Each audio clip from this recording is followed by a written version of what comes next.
for their homegrown businesses. Our nanays sell delicious food, homemade crafts, and more.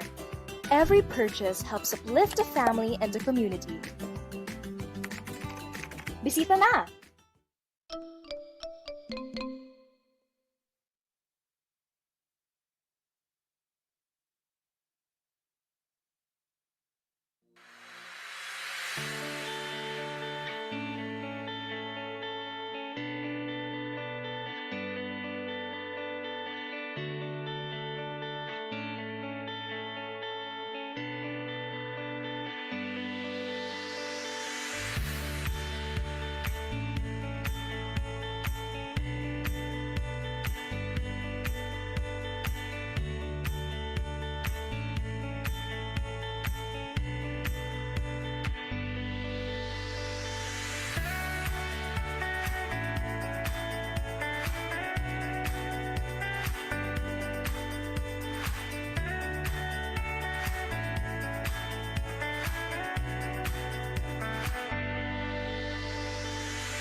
na taga-Bagaban, Nueva Vizcaya.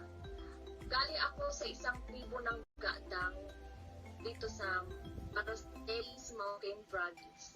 Ang tribo namin ay magaling sila sa mga beadworks, sa paghahabi ng mga tela, ng mga aming mga ninyo.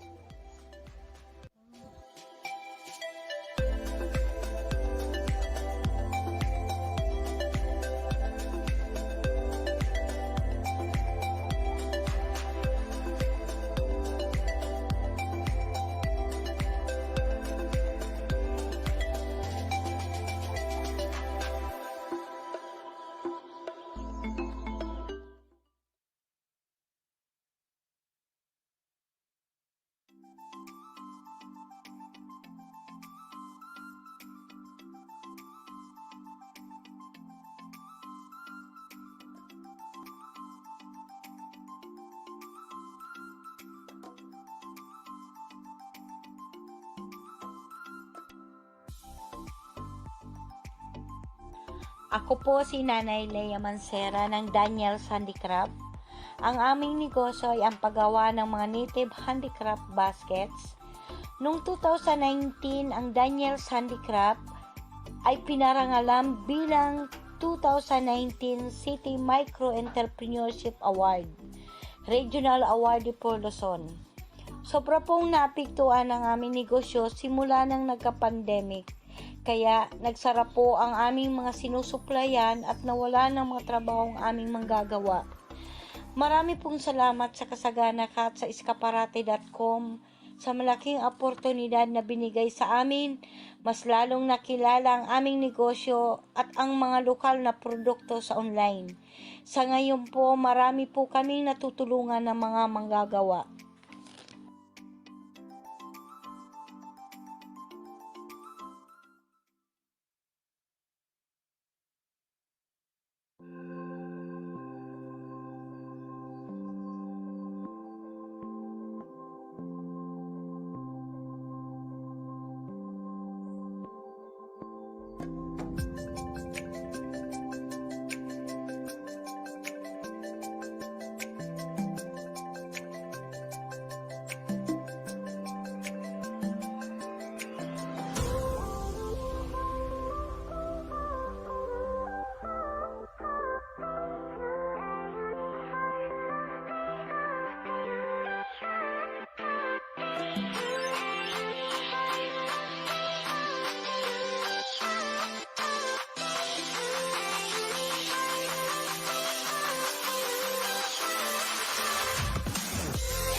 I am Lani Libunao Buencamino. I am a teacher by profession and a member of the Academe for 27 years now. I am a science and technology teacher, and I really am engrossed to having business since my childhood days. I started my entrepreneurship when I was in grade 3.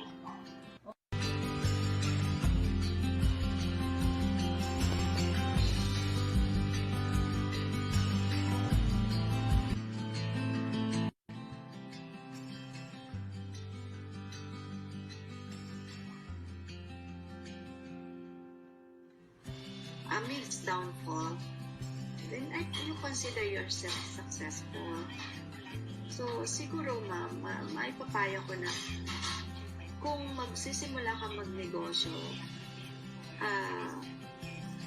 lagay mo buong puso mo doon at kung may ready ka to meet challenges and enjoy mo yung paglagay mo ng paggawa mo ng solusyon sa mga challenges na yun, and you will see at the end na masarap-sarap ma-enjoy, ma-harvest yung fruits ng labor na ikaw talaga yung gumawa. Ikaw talaga yung nagbigay ng panahon, nagbigay ng oras, lahat para marating. Tama. Siguro po. In 2020, with the looming threat of the COVID-19 pandemic, the Philippines, like most countries of the world, was plunged into a lockdown. Though necessary to protect the health of the public, the lockdown adversely affected the vast majority of micro-entrepreneurs.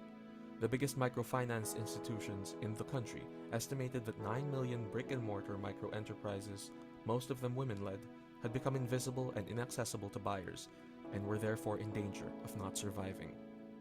As a response, a group of social entrepreneurs created a platform that would put micro-entrepreneurs in the digital space. Thus was born Iskaparate.com, an online marketplace where the entrepreneurial poor could showcase their products and be accessed by anyone in cyberspace. Launched on September 8, 2020, It started with only 33 entrepreneurial mothers who were members of Kabuhayan sa Ganap na Kasarinlan, a microfinance institution operating in the urban poor areas of Central Luzon, Metro Manila, and Calabarzon.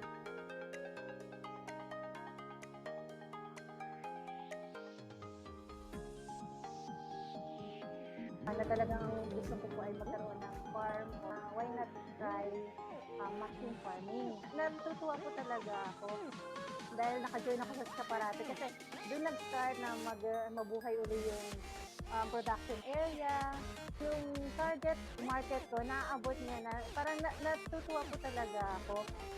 Within a year, 14 other organizations with a collective membership of close to 300,000 joined the Iskaparate movement and helped their members become sellers in the marketplace. Today, there are almost 300 micro-entrepreneurs with their individual showcases in the platform.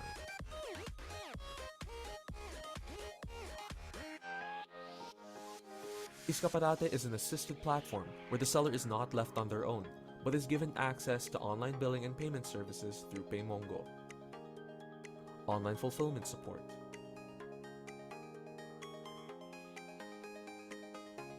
training and mentoring,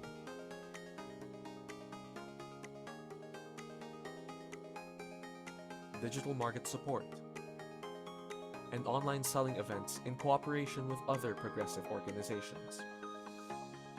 The goal of Iskaparate is to have 100,000 micro-entrepreneurs and 1 million products on the platform by 2026. Its vision is to be the face, the voice, and the muscle of the entrepreneurial poor in the global supply chain.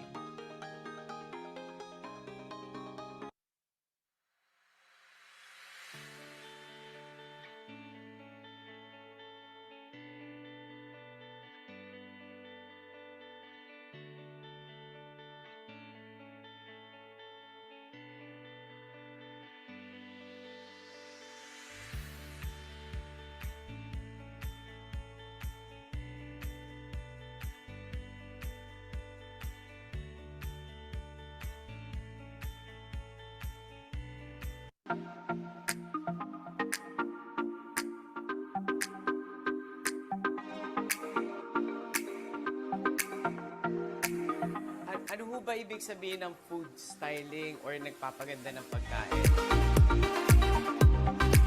Minsan, ang aming purpose is para patagalin sa camera. Hindi lang dahil niluto nyo yung pagkain nyo, maganda na po sa mata natin, pero hindi po siya photogenic, kumbaga.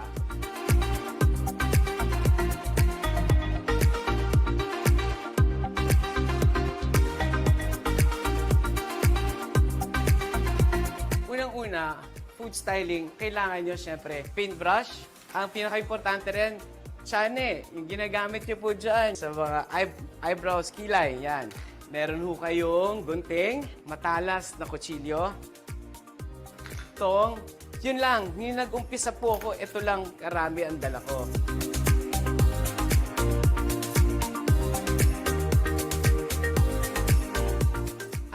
Ano ba ang pinakamahirap gawin at ma-achieve ng isang food stylist?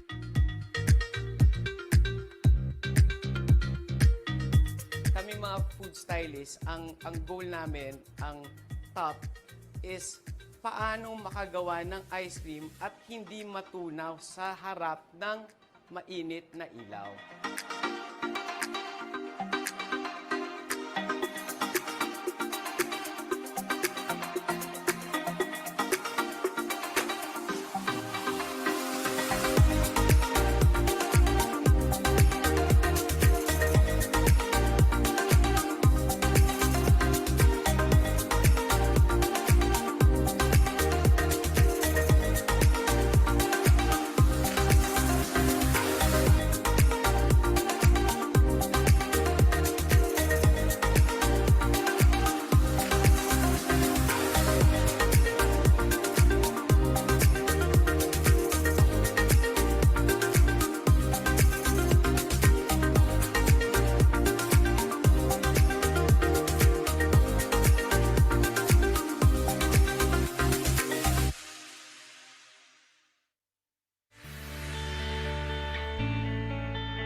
negosyo ngayon. Pero paano natin magpapastand out? Kung pare-parehas tayo may sari-sari store, pare-parehas tayong may kanya-kanyang negosyo.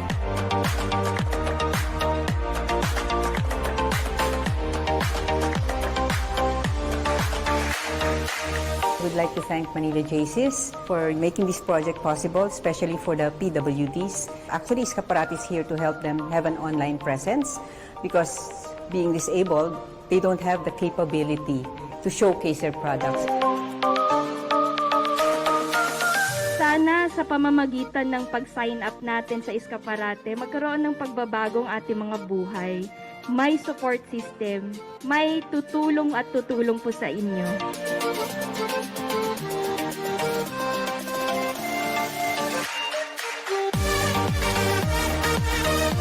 Good morning po. Ako po si Melanie Lim, admin po ng CP Cares PH. Yung sa sarili ko po, mas medyo na-enlighten po ako kasi meron din po akong small business pero on and off siya. Ang Iskaparate, kami po, ginagawa po namin kayong donya at don. So we build your store.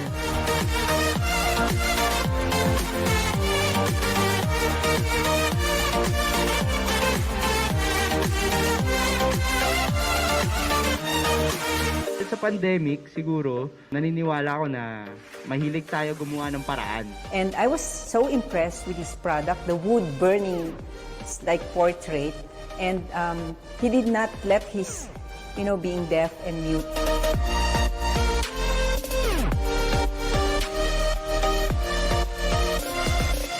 Ang Iskaparate po, nalaman ko ngayon na siya po ay tumutulong na mabigyan ng market yung mga taong katulad namin na may mga produkto at hindi alam kung paano ibibenta ito.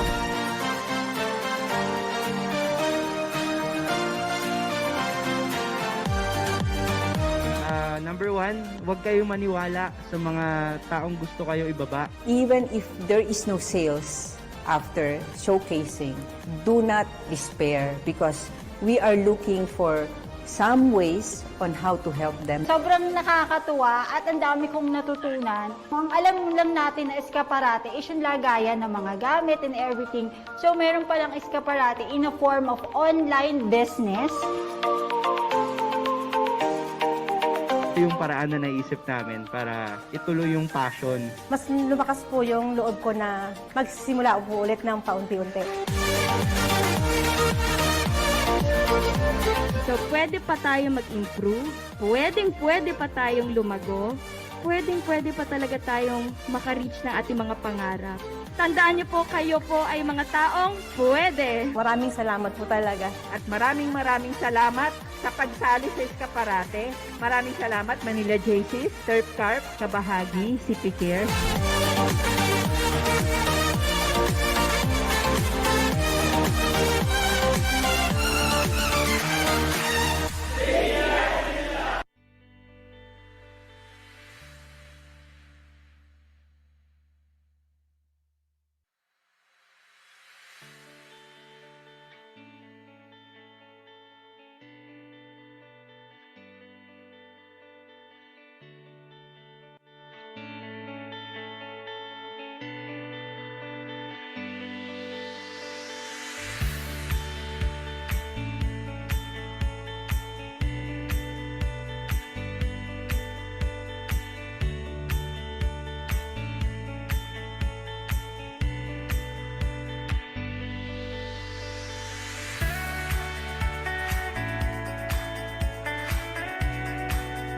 Magandang buhay! This is Raisa Vargas of Elisha Bay, the Gupan Bangus and Seafoods.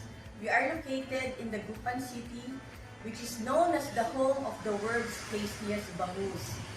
Here are our products. Meron po kaming 10 variants of gourmet bottled bangus and tuyo, and we also have 6 variants of deboned flavored bangus. Ang laki po ng tulong ng Iskaparate sa amin, lalong-lalo na in terms of marketing. It's not just a platform for selling products. It is a community where members are empowered.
negosyo ngayon. Pero paano natin mapapastand out? Kung pare-parehas tayo may sari-sari store, pare-parehas tayong may kanya-kanyang negosyo.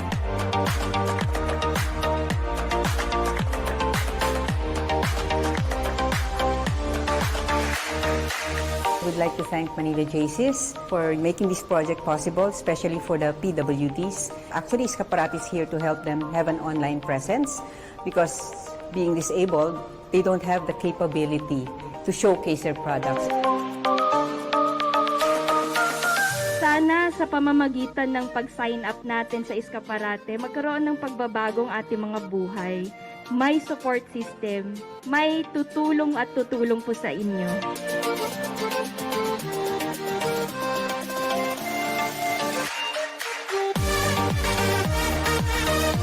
Good morning po. Ako po si Melanie Lim, admin po ng CPK's PH. Yung sa sarili ko po, mas medyo na-enlighten po ako kasi meron din po akong small business pero on and off siya.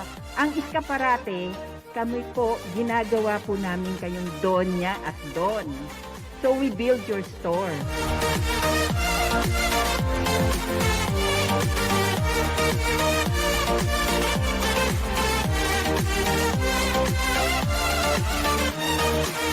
Sa pandemic, siguro, naniniwala ako na mahilig tayo gumawa ng paraan.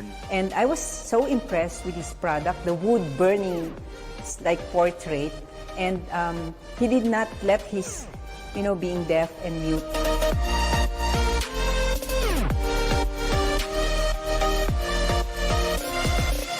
Ang Iskaparate po, nalaman ko ngayon na siya po ay tumutulong na mabigyan ng market yung mga taong katulad namin na may mga produkto at hindi alam kung paano ibibenta ito.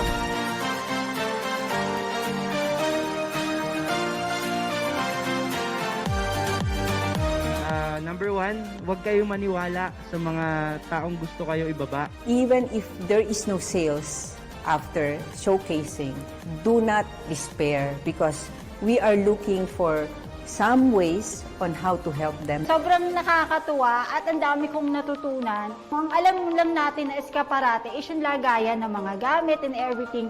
So meron palang Iskaparate in a form of online business. Yung paraan na naisip namin para ituloy yung passion. Mas lumakas po yung loob ko na magsisimula po ulit ng paunti-unti. So, pwede pa tayo mag-improve, pwede pa tayong lumago, pwede pa talaga tayong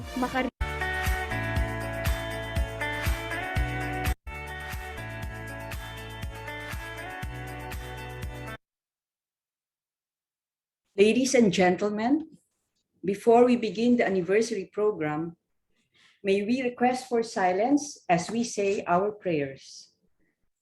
This will be followed after by our national anthem.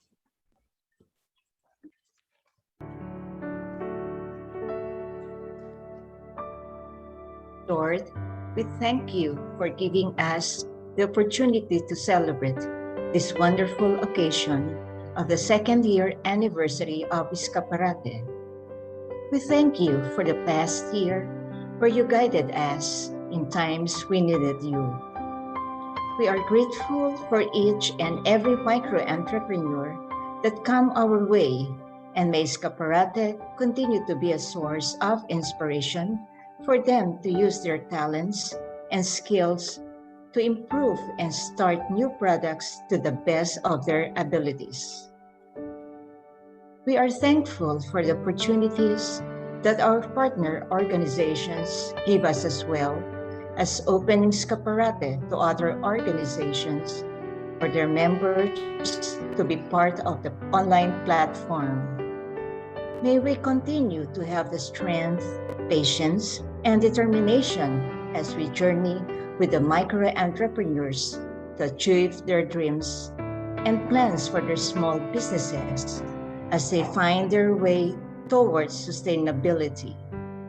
Bless us with guidance as we continue to build Iskaparate, our plans, and its advocacy so that we may be a source of great blessing and goodness to the micro-entrepreneurs and the community. Lord, We trust that every step we take, you are always there to lead us. This we ask through Christ our Lord. Amen. A very happy birthday to Mama Mary too.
Good morning!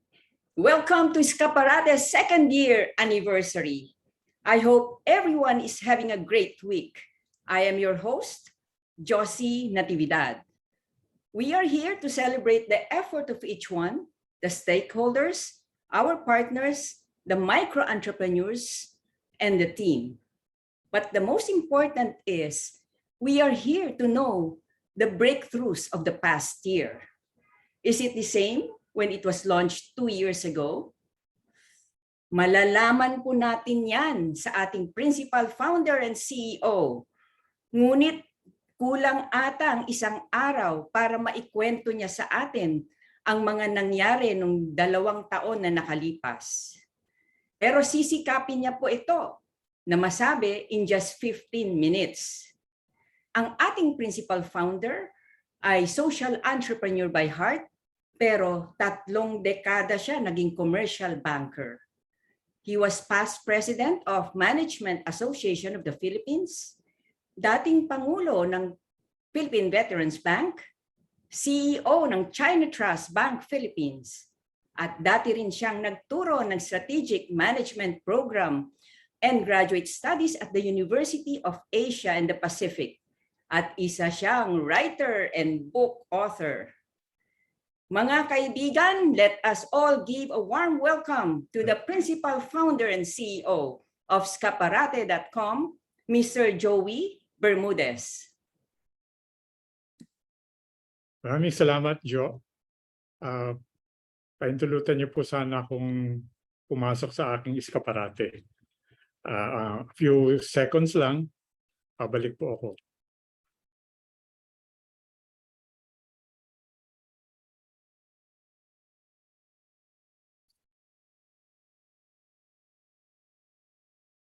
Eto na naman po ako.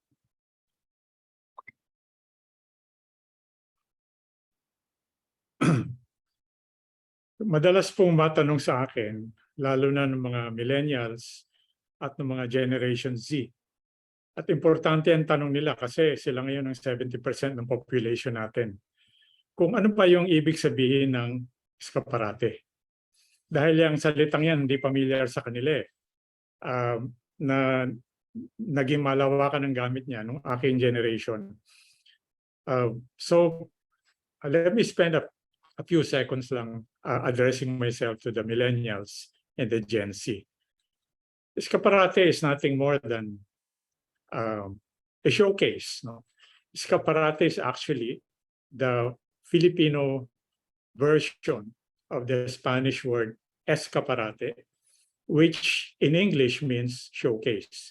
So Iskaparate is nothing more than a showcase. So anywhere you go, whether you go to a Tiange or you go to Rustan's or to a big name supermarket or department store, you will find Iskaparates all over the place. Katulad nito, Iskaparate ng mga gulay, mga sariwang gulay. Ang ginawa namin, yung physical na Iskaparate, yung mga literal na Iskaparate, na nagdi-display ng mga produkto ng micro-entrepreneur. Nilagay namin sa loob ng isang online platform. At yan ang tinawag namin Iskaparate. So Iskaparate is an online showcase. I just felt importante po yung clarification na yon kasi hindi ko naman masisisi mga millennials at Gen Z kung minsan ay nagtataka sila, ano bang klaseng nilalang itong Iskaparate? And I remember in one webinar na ako po pinagsalita, I was introduced as the founder of Iskaparate, no, by a millennial MC. Hindi niya kasalanan yon dahil talaga namang napaka-unfamiliar ng word. Ngayon naman, ay gusto kong ilarawan sa inyo yung Iskaparate at 2 years old. Di ba, madalas nating madinig yung expression na, ang laki mo na pala, nung huli kita makita, baby ka pa lang. Okay, so, to some extent, ganyan din ang Iskaparate. Ang Iskaparate dati ay isa lamang website. Kaya tinawag namin yung kumpanya namin na iskaparate.com. Pero ngayon, ang Iskaparate ay mas malawak na kaysa sa isang website. Kaya tinatawag na namin itong Iskaparate system. Kaya kung napapansin nyo, madalang na namin sabihin ng iskaparate.com. Sinasabi na namin, Iskaparate. Ang puso ng platform na Iskaparate o ng sistema ng Iskaparate ay ang nanay. Ang nanay ang simbolo at physical representation na nagtitinda ng produkto sa Iskaparate. 2,000 na po ang nanay ngayon. At mahigit 1,000 ang kasalukuyan natin pinoproseso.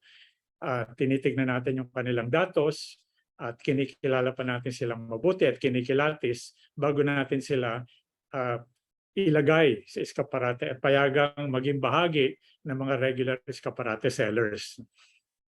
Ang Iskaparate website ngayon ay nakaupo sa Shopify.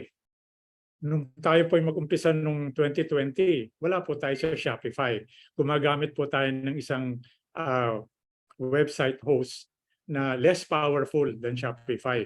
Dahil ang intensyon lang naman natin nun, tulungan lang yung mga micro-entrepreneur na makaraos sa COVID-19. At akala natin nun, yung COVID-19, 3 buwan na lang matatapos na. Kaya binuo lang namin yung isang website ng mabilis at kahit papano lang, basta magkaroon lang ng online presence ang mga micro-entrepreneur. Pero sinabihan tayo ni COVID-19 na wala siyang balak umalis at magtatagal talaga siya. Nakahiligan na niyang mabuhay dito sa mundo, mag-mutate at magkaroon ng iba't ibang forma at variant. Kaya napag-isipan namin, gawin na natin permanente itong proyekto na to. So ilagay natin to sa isang powerful global marketplace platform. Ang Shopify ay dinadalaw ng 450 million people a year throughout the whole world. Ganyan karami ang pumapasok sa websites ng Shopify. Ang Shopify platform natin ay 2 klase.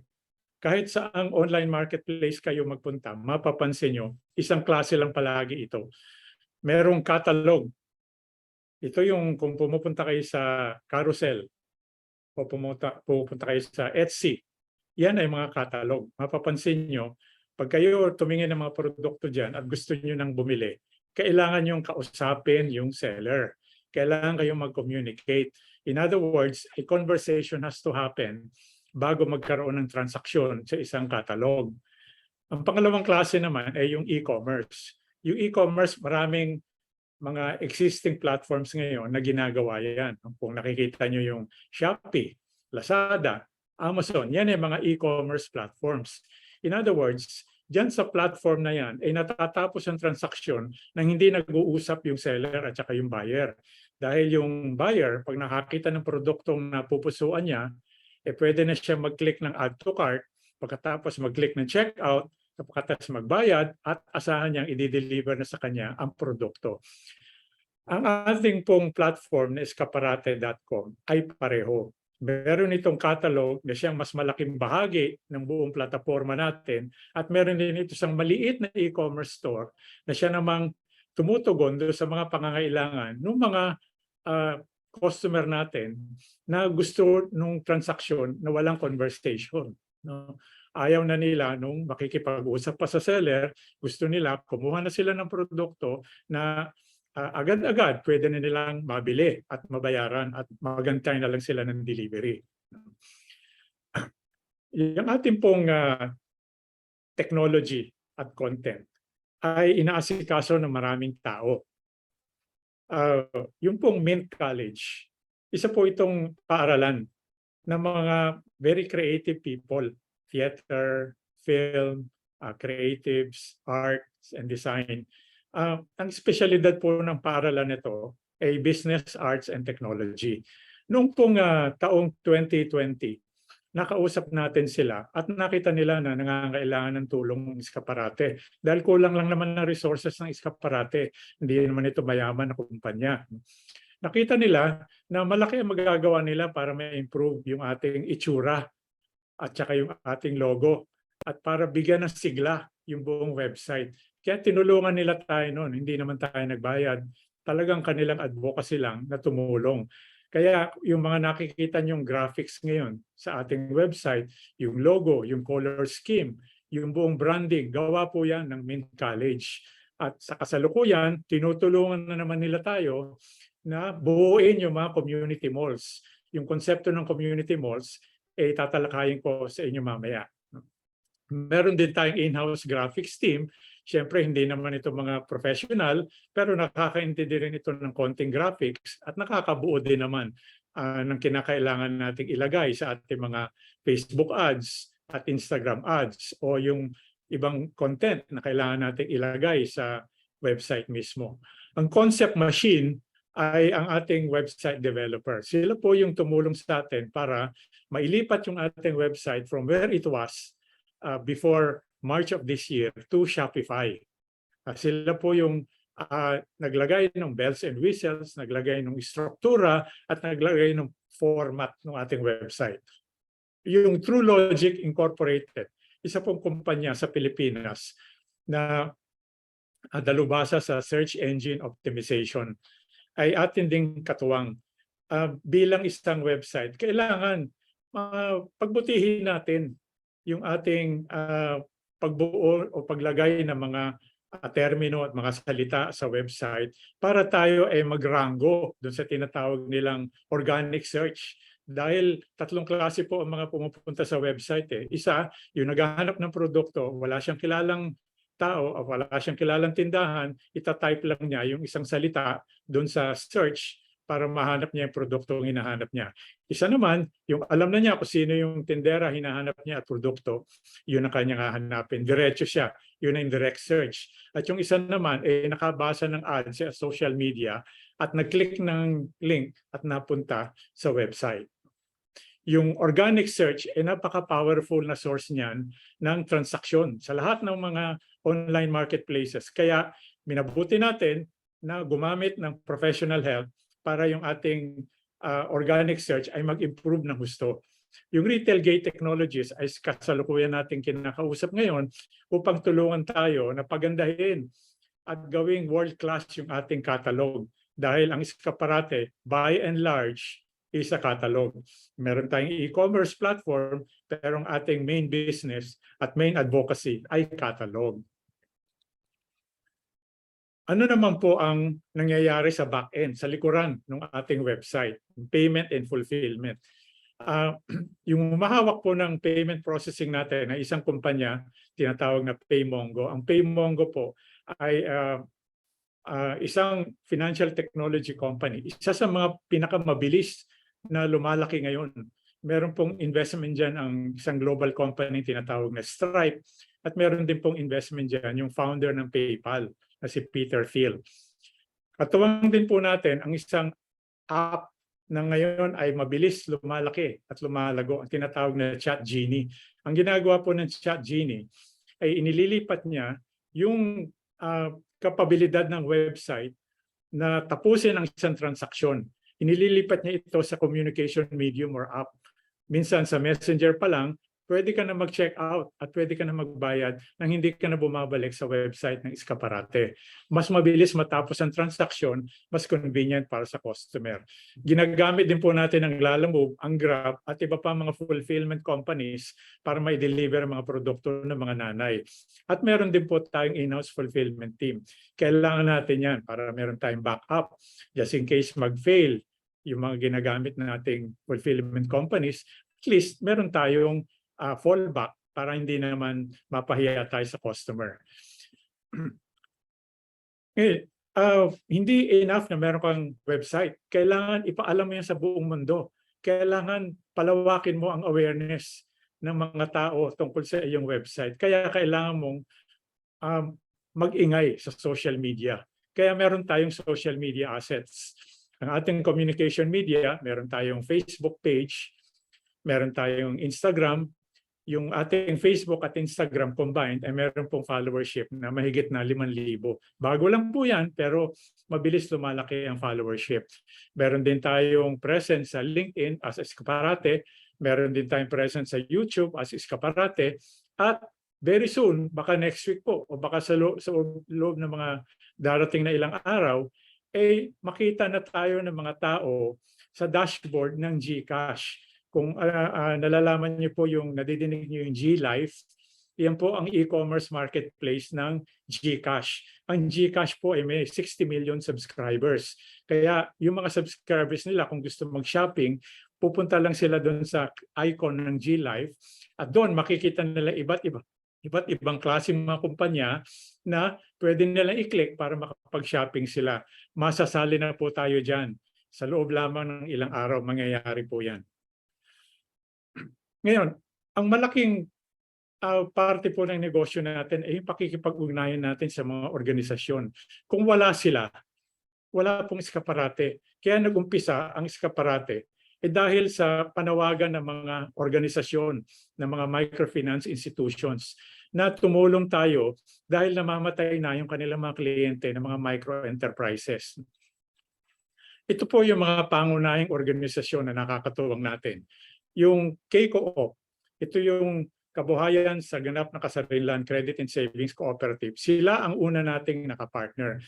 At sila ang nag-encourage sa atin at nagtulak sa atin na ituloy natin itong Iskaparate nung kalagitnaan ng lockdown, nung napakasama ng sitwasyon ng ekonomiya. Meron silang mahigit na 40,000 members. Yung Angat Buhay, 2 weeks after tayo naitatag, kinuusap natin sila at nalaman natin na nagpaplano rin pala silang gumawa ng e-commerce platform for micro-entrepreneurs. So doon sa ating naging usapan with them, nagkaroon tayo ng pagkakasundo na magsasanim puwersa na lang tayo, ang Iskaparate at Angat Buhay, para buuin ang e-commerce platform na tinatawag na Bayanihan Mart. At yan po ay nabuo at halos 100 mga nanay ng mga micro-entrepreneur ang sumali sa atin dahil sila ay mga beneficiary ng Angat Buhay. Ang Simbag sa Pag-asenso ay isa pong organisasyon na binuo ng Diocese of Legazpi City. Ito po yung kanilang social apostolate.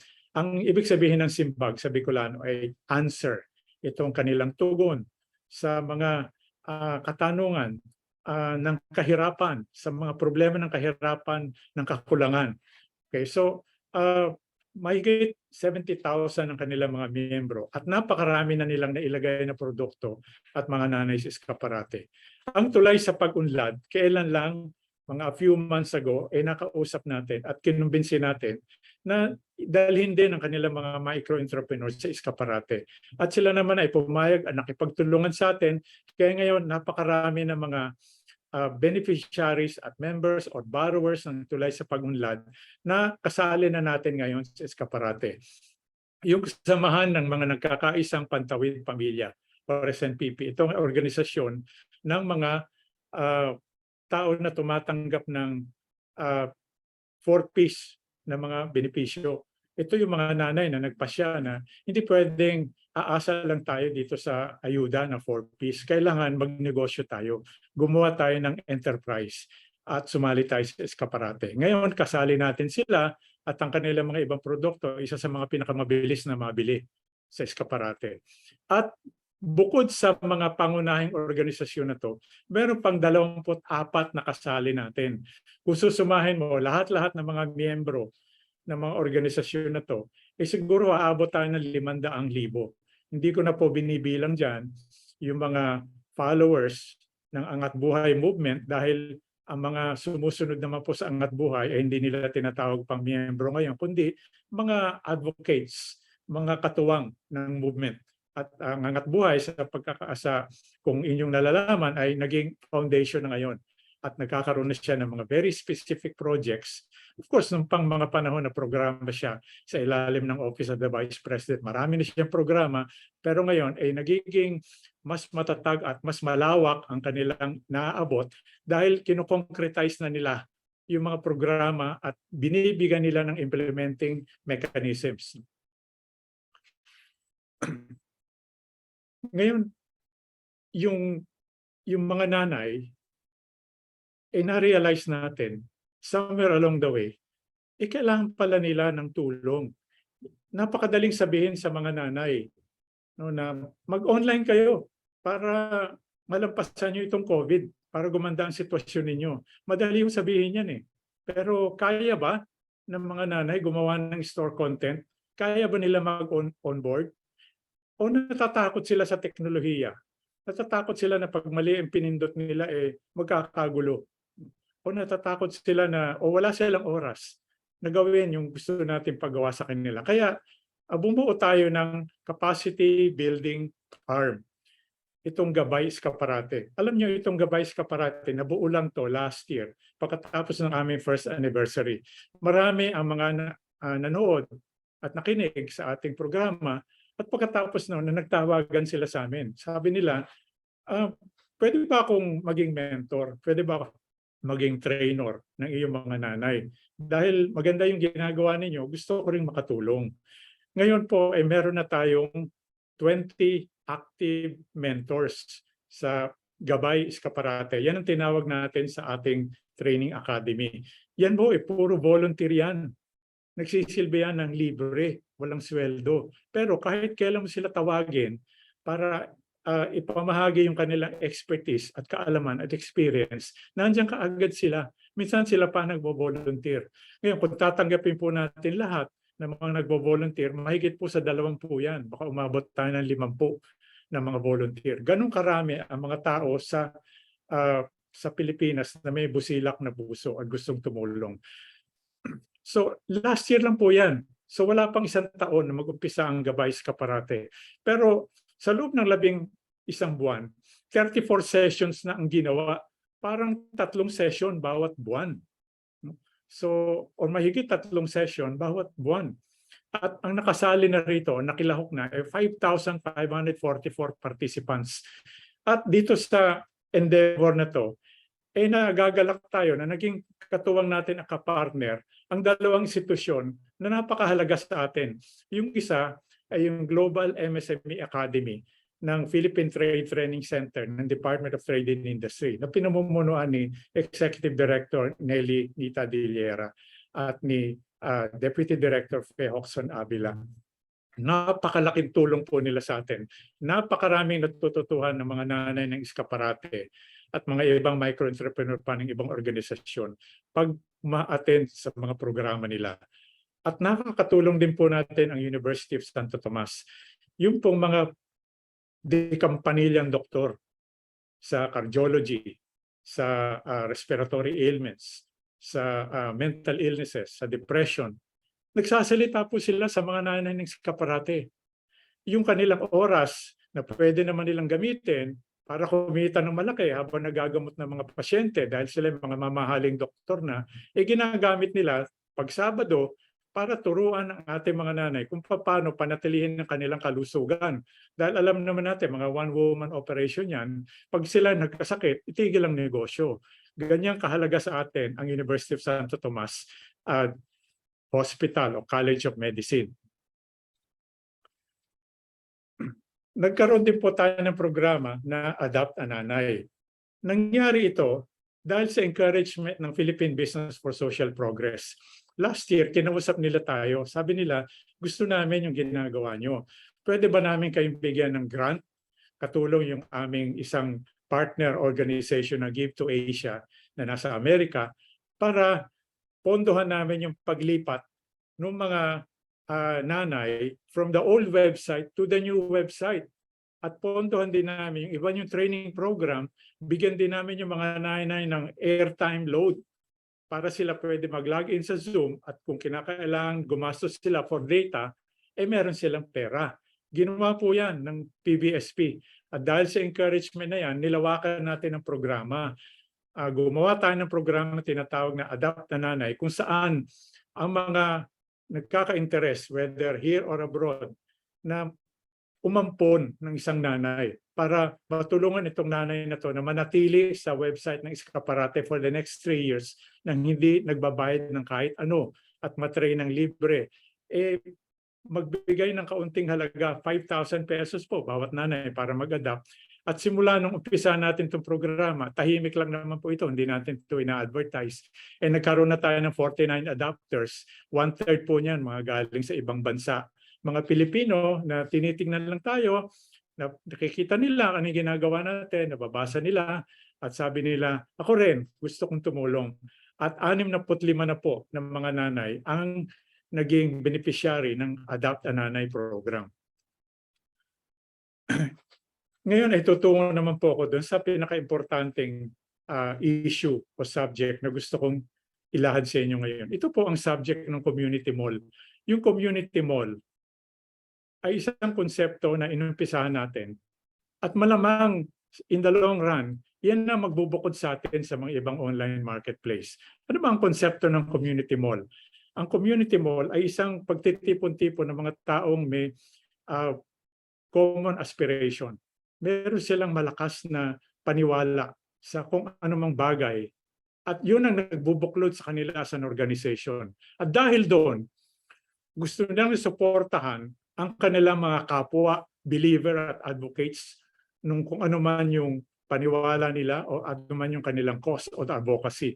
Okay, so ano po mga example ng community mall? Ito, yung K-Mall. Yung K-Mall ay pag-aari or binuo natin para sa K-Co-op. Yan po yung una natin naging partner. Yung unang 33 nanays na sumali sa Iskaparate, ang mga miyembro ng K-Co-op. Yan po ang itsura. Yan ang makikita nyo pag hinanap nyo sa inyong telepono yung K-Mall. Pagpasok mo sa K-Mall, makikita mo lahat ng mga produkto, lahat ng mga nagbebenta at mga negosyante na kasapi ng K-Co-op. Ang gusto natin mangyari, itong mga community malls ay ariin, angkinin, i-operate, palawigin at i-promote ng mga organization o mga sektor na tinutulungan ito. In other words, pwedeng ang Iskaparate ay nasa background na lamang at itong mga organisasyon na ito ang siya nagda-drive ng community mall. Sila nagde-decide anong produkto ang dapat mapunta rito, sino ang nanay na dapat sumali sa mga nagbebenta, at ano ang prioridad at vision ng mall na ito. At ang Iskaparate ay sumusuporta lamang at ginagawa itong posible. Ito yung isang mall na kailan lang ay binuo namin, yung Angat Buhay Mall. Dahil sa Iskaparate, may halos 100 mga negosyante na nanggaling sa Angat Buhay or inendorso sa atin ng Angat Buhay, mga beneficiary nila, nagpasya kami na pagsanib-sanibin na rin sila sa isang mall para lahat ng mga tao na gustong suportahan ang mga adikain ng Angat Buhay, pwede silang pumunta sa mall na yan.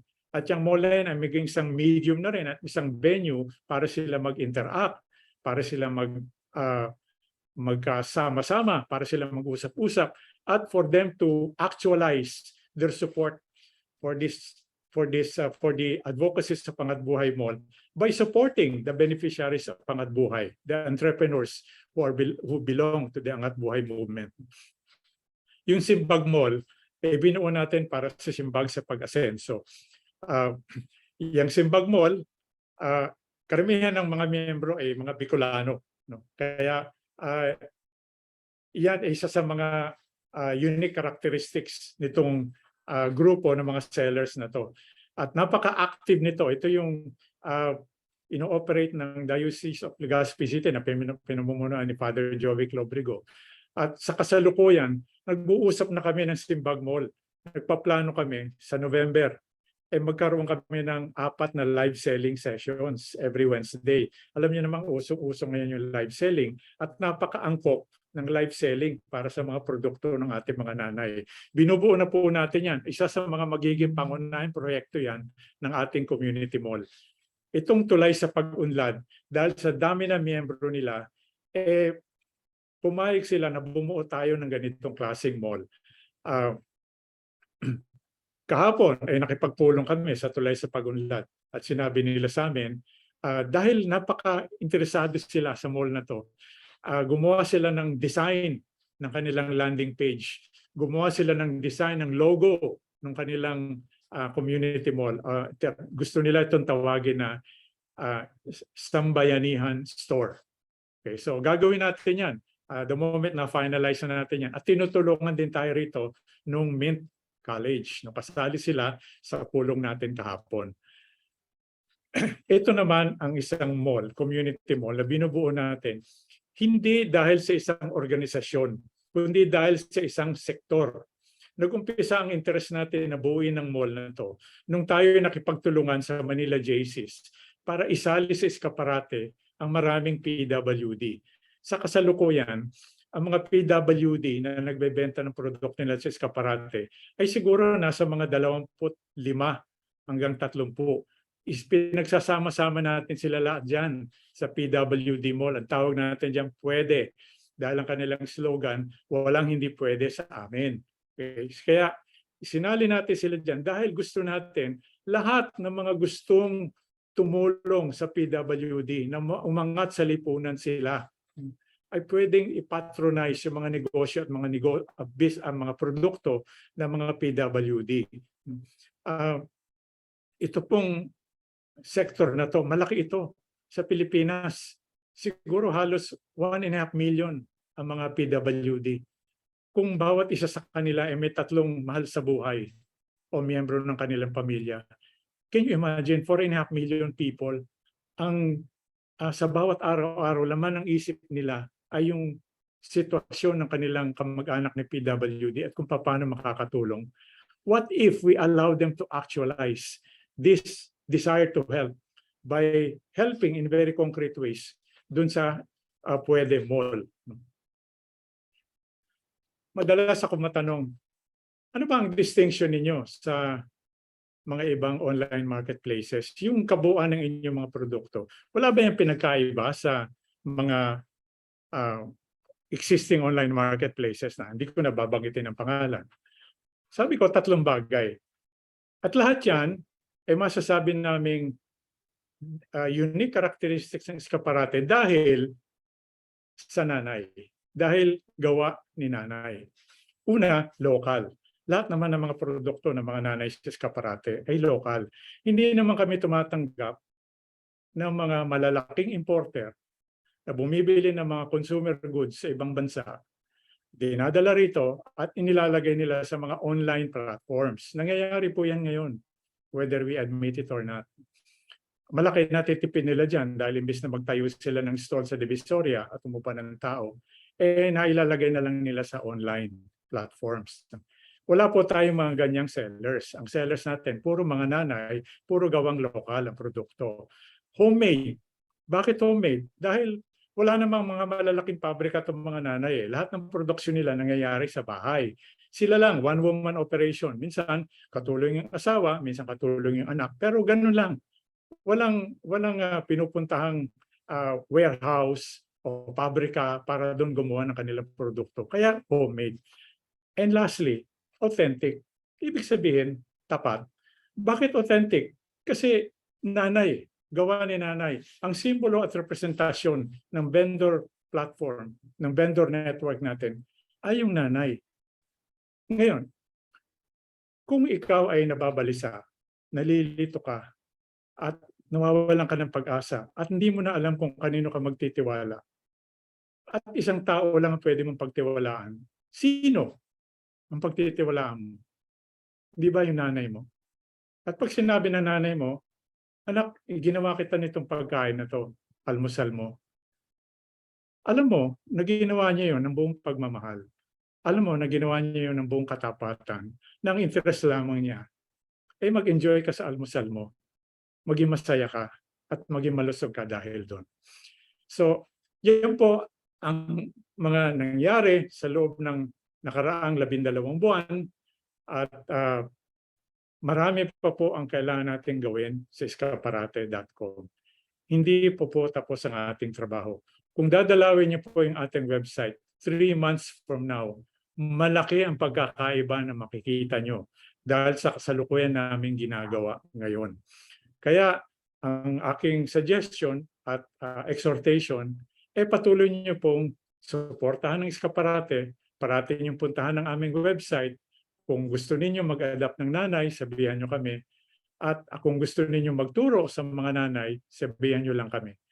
Maraming salamat po. Thank you. Thank you, Joey. Wow. The milestones of Iskaparate the past 12 months are really remarkable. And we look forward to more achievements for the next few years. Ngayon naman, meron mga gustong bumati sa ating anniversary. Paumanhin po na hindi makakabati sa anniversary natin si DTI Secretary Fred Pascual dahil nagbigay po ng abiso, nasa Singapore po siya with the President. But we are happy that in some way, the government is a partner of Iskaparate in promoting small entrepreneurs. Katunayan, actually, nagkaroon kami ng on-site event. Inimbitahan kami ng DTI, particularly NCR, Manila.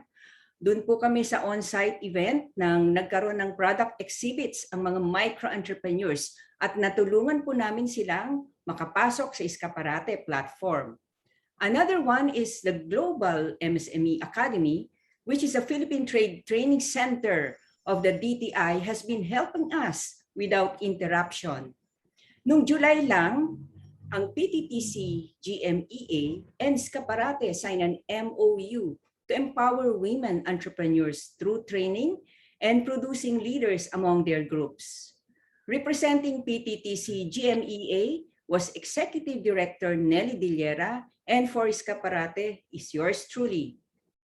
Nagkaroon na po kami ng 3 hybrid training sessions at meron pa pong isang parating next week. So abangan po natin yan mga iska, nanay, tatay, ate at kuya. Ngayon, ang pangalawang babati sa atin ay kumakatawan sa 30 organization partners ng Iskaparate. Katulad ng nabanggit ng ating principal founder sa kanyang ulat kanina, maraming organisasyon sa Iskaparate ang umaalalay. Noong September 2020, 2 linggo lang nung pinanganak ang Iskaparate, dumating sa buhay nito ang Angat Buhay, na noon ay isang programa sa ilalim ng tanggapan ng pangalawang Pangulo ng Pilipinas. Nagbabalak noon ang Angat Buhay na bumuo ng digital commerce platform para sa mga micro-entrepreneurs na tatawaging Bayanihan Mart. Nagpasya ang Angat Buhay na makipagsanib puwersa nga sa Iskaparate upang isakatuparan ang konsepto at espiritu ng Bayanihan Mart. Halos 100 ng beneficiaries ng Angat Buhay ang nasa platform. Pagkatapos noon ay iba't ibang tulong pa ang natatanggap natin sa Angat Buhay. Ngayon ay isa ng pribadong organisasyon ang Angat Buhay, ngunit nananatili itong napakatibay na partner natin.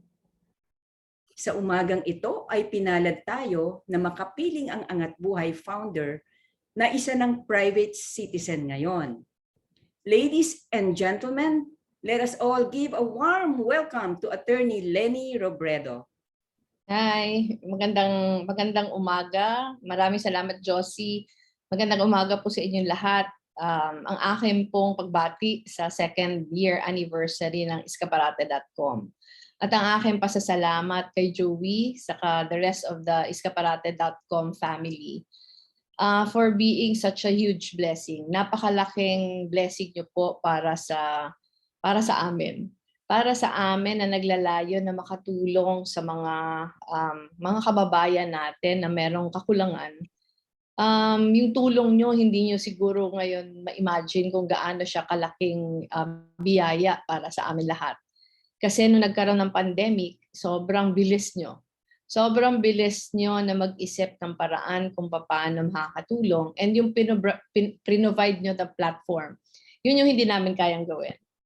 Marami kaming mga communities na tinutulungan even before the pandemic, hanggang nung nag-pandemic na. Pero itong platform na ito, yung hindi talaga namin kaya. So nagpapasalamat kami sa inyo for allowing us to partner with you. Nagpapasalamat kami na binigyan nyo ng pagkakataon yung mga maliliit na negosyante tinutulungan ng Angat Buhay para kahit papano makasabay. Alam natin na yung pandemic talagang binago yung mga buhay natin. Marami sa atin dito, pati yung mga tinutulungan ng Angat Buhay, marami yung dalawang klase kasi yon. Yung iba na negosyante na talaga, maliit na negosyante, dahil sa pandemic ay nabago talaga yung takbo ng kanilang negosyo. Yung iba naman ay papaumpisa pa lang. So yung iskaparate.com, ito yung parang sumalba. Sumalba sa kanila at sa atin lahat na kahit may pinagdadaanan tayong pandemic ay patuloy tayo nakakapaghanap buhay. Very exciting yung mga susunod na panahon for Iskaparate. Dahil yung last 2 years, hindi natin na-imagine na ganito yung tulong na maibibigay niya. At parang pinaparealize sa atin lahat na ito na yung future. Ito na yung future sa negosyo na kailangan talaga makasabay tayo sa technology. And alam natin na pag maliit na negosyante, napakahirap magsarili. Lalo na pagdating sa pagkakaroon ng online platform. And yung Iskaparate, yun yung pumuno ng pagkukulang na yon. So I wish you well sa second anniversary. Siguro hindi kayo, second anniversary nating lahat because we consider ourselves part of the Iskaparate family. And sana biyayaan pa kayo ng lakas at maraming resources at panahon para mas maging biyaya pa sa mas maraming tao. So maraming salamat sa iyo, Joey, for giving us this time. Maraming salamat sa Iskaparate family na alam ko na talagang yung pagbigay ninyo ng sarili ninyo dito sa advocacy na to ay galing sa generosity sa compassion ng bawat isa. So happy anniversary sa inyo. Sa mga nanay pong kasama natin ngayon, happy anniversary din.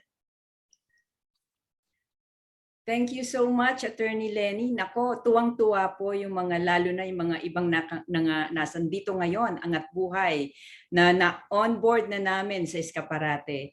We really appreciate your time greeting us at saka yung mga micro-entrepreneurs ngayong anibersaryo.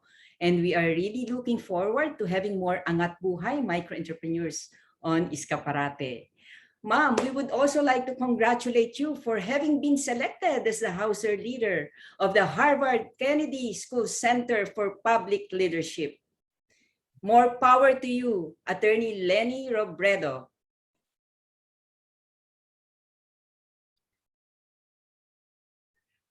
We have heard earlier from the report of Joey Bermudez about the Adapt a Nanay program of Iskaparate. Meron po kaming inimbitahan na bumati ang kinakatawan po ng mga adapters na ngayon ay nandito kasama natin via Zoom all the way from Noblesville, Indiana, USA. Ang layo pa niya pero nandito siya sa atin ngayon. She is an accountant and a now a stay-at-home mom and a staunch supporter of Iskaparate. Meron siyang inadapt na isang nanay. And she has been spreading word about the advocacy of Iskaparate para sa mga micro-entrepreneurs. Ladies and gentlemen, let us all welcome Chona Arellano Cabrera. Hi, I'm Chona Arellano Cabrera from Indiana in the United States. I'm one of the adapters supporting a nanay through Iskaparate.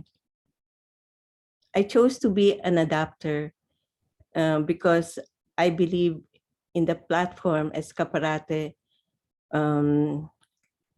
provide micro entrepreneurs. I see that e-commerce continues to grow. So I think it's important to advocate those looking to maintain their small businesses by providing them the tools needed to sell their products online. I'm happy to support Iskaparate as the Philippines' first online marketplace for micro-entrepreneurs, and I'm so proud of Nanay Cecilia Tabunan Latif, whom I'm backing through Iskaparate. By having a digital presence, I hope she and all Iskaparate sellers can showcase their talents, grow their businesses, and provide a livelihood to their families and communities. Thank you, Mr. Joey Bermudez, to Josie Rojo Natividad, to Evie Abraham and all Iskaparate community who have dedicated their time and efforts to build Iskaparate into a platform as it is today. I'm so honored to be a part of Iskaparate's second anniversary celebration. Congratulations. Kayang-kaya, pwedeng-pwede. Mabuhay. Mabuhay ka, Chona Arellano Cabrera. Mabuhay at salamat sa iyo at sumama ka sa amin. Salamat Ngayon din sa naman, pag-imbita. ay inimbitahan namin ang kumakatawan ng mga micro-entrepreneurs. Gusto niya ring bumati sa ating lahat. Siya ay isang MSME sa 4th District of Pangasinan, specifically in Dagupan City. Siya po ay may-ari ng Alicia Bain, ang produkto na flavored processed bangus pesto in bottles ay isa sa pinaka-bestseller sa Iskaparate. Her bottled bangus went beyond the borders, conquering the Southern California branches of Seafood City and aside from Island Pacific. Nandiyan na po sa United States, Southern California branches of Seafood City ang Alicia Bay. Ang tawag po ng kaisa-isa niyang apo ay Glama or Glamorous Grandma. Let us all hear from Miss Raisa Geminiano Vargas. Magandang umaga po sa ating lahat and happy anniversary po sa atin sa Iskaparate. Ako po ay lugod na nagpapasalamat kay Sir Joey, kay Ma'am Jo, kina Ma'am Evie and the rest of the staff sa patuloy na suporta sa aming mga MSMEs na nandito sa Iskaparate. Alam niyo po, akala ko po nung una ang Iskaparate ay isang platform lang na parang ibang platform na mas kilala natin. I didn't expect na ito ay isang platform na makaka-empower ng ating mga kagaya kong nanay, mga kaiska, kaisko, kuya, ate, na matututo kung paano magpatakbo ng negosyo. Nakakatuwa kasi sa bahay lang, virtual, pwede kang matuto. Marami kasing ino-offer na seminars and trainings ang Iskaparate. Of course, in partnership then with DTI.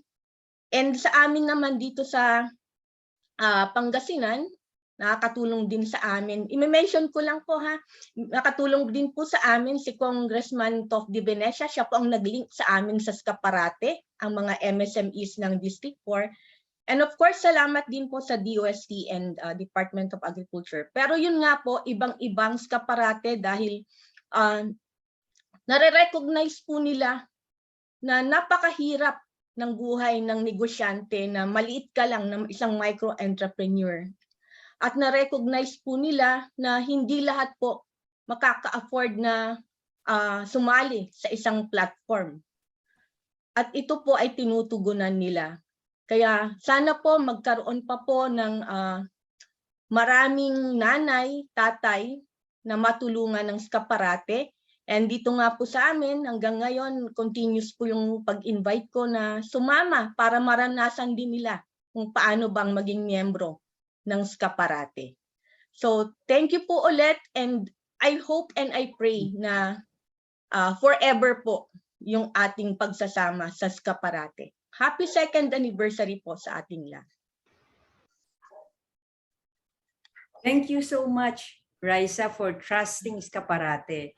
And we hope that you continue to conquer the world, hindi lang sa seafood city ng Southern California. And we wish you all the best, and Alicia Bay. Salamat po.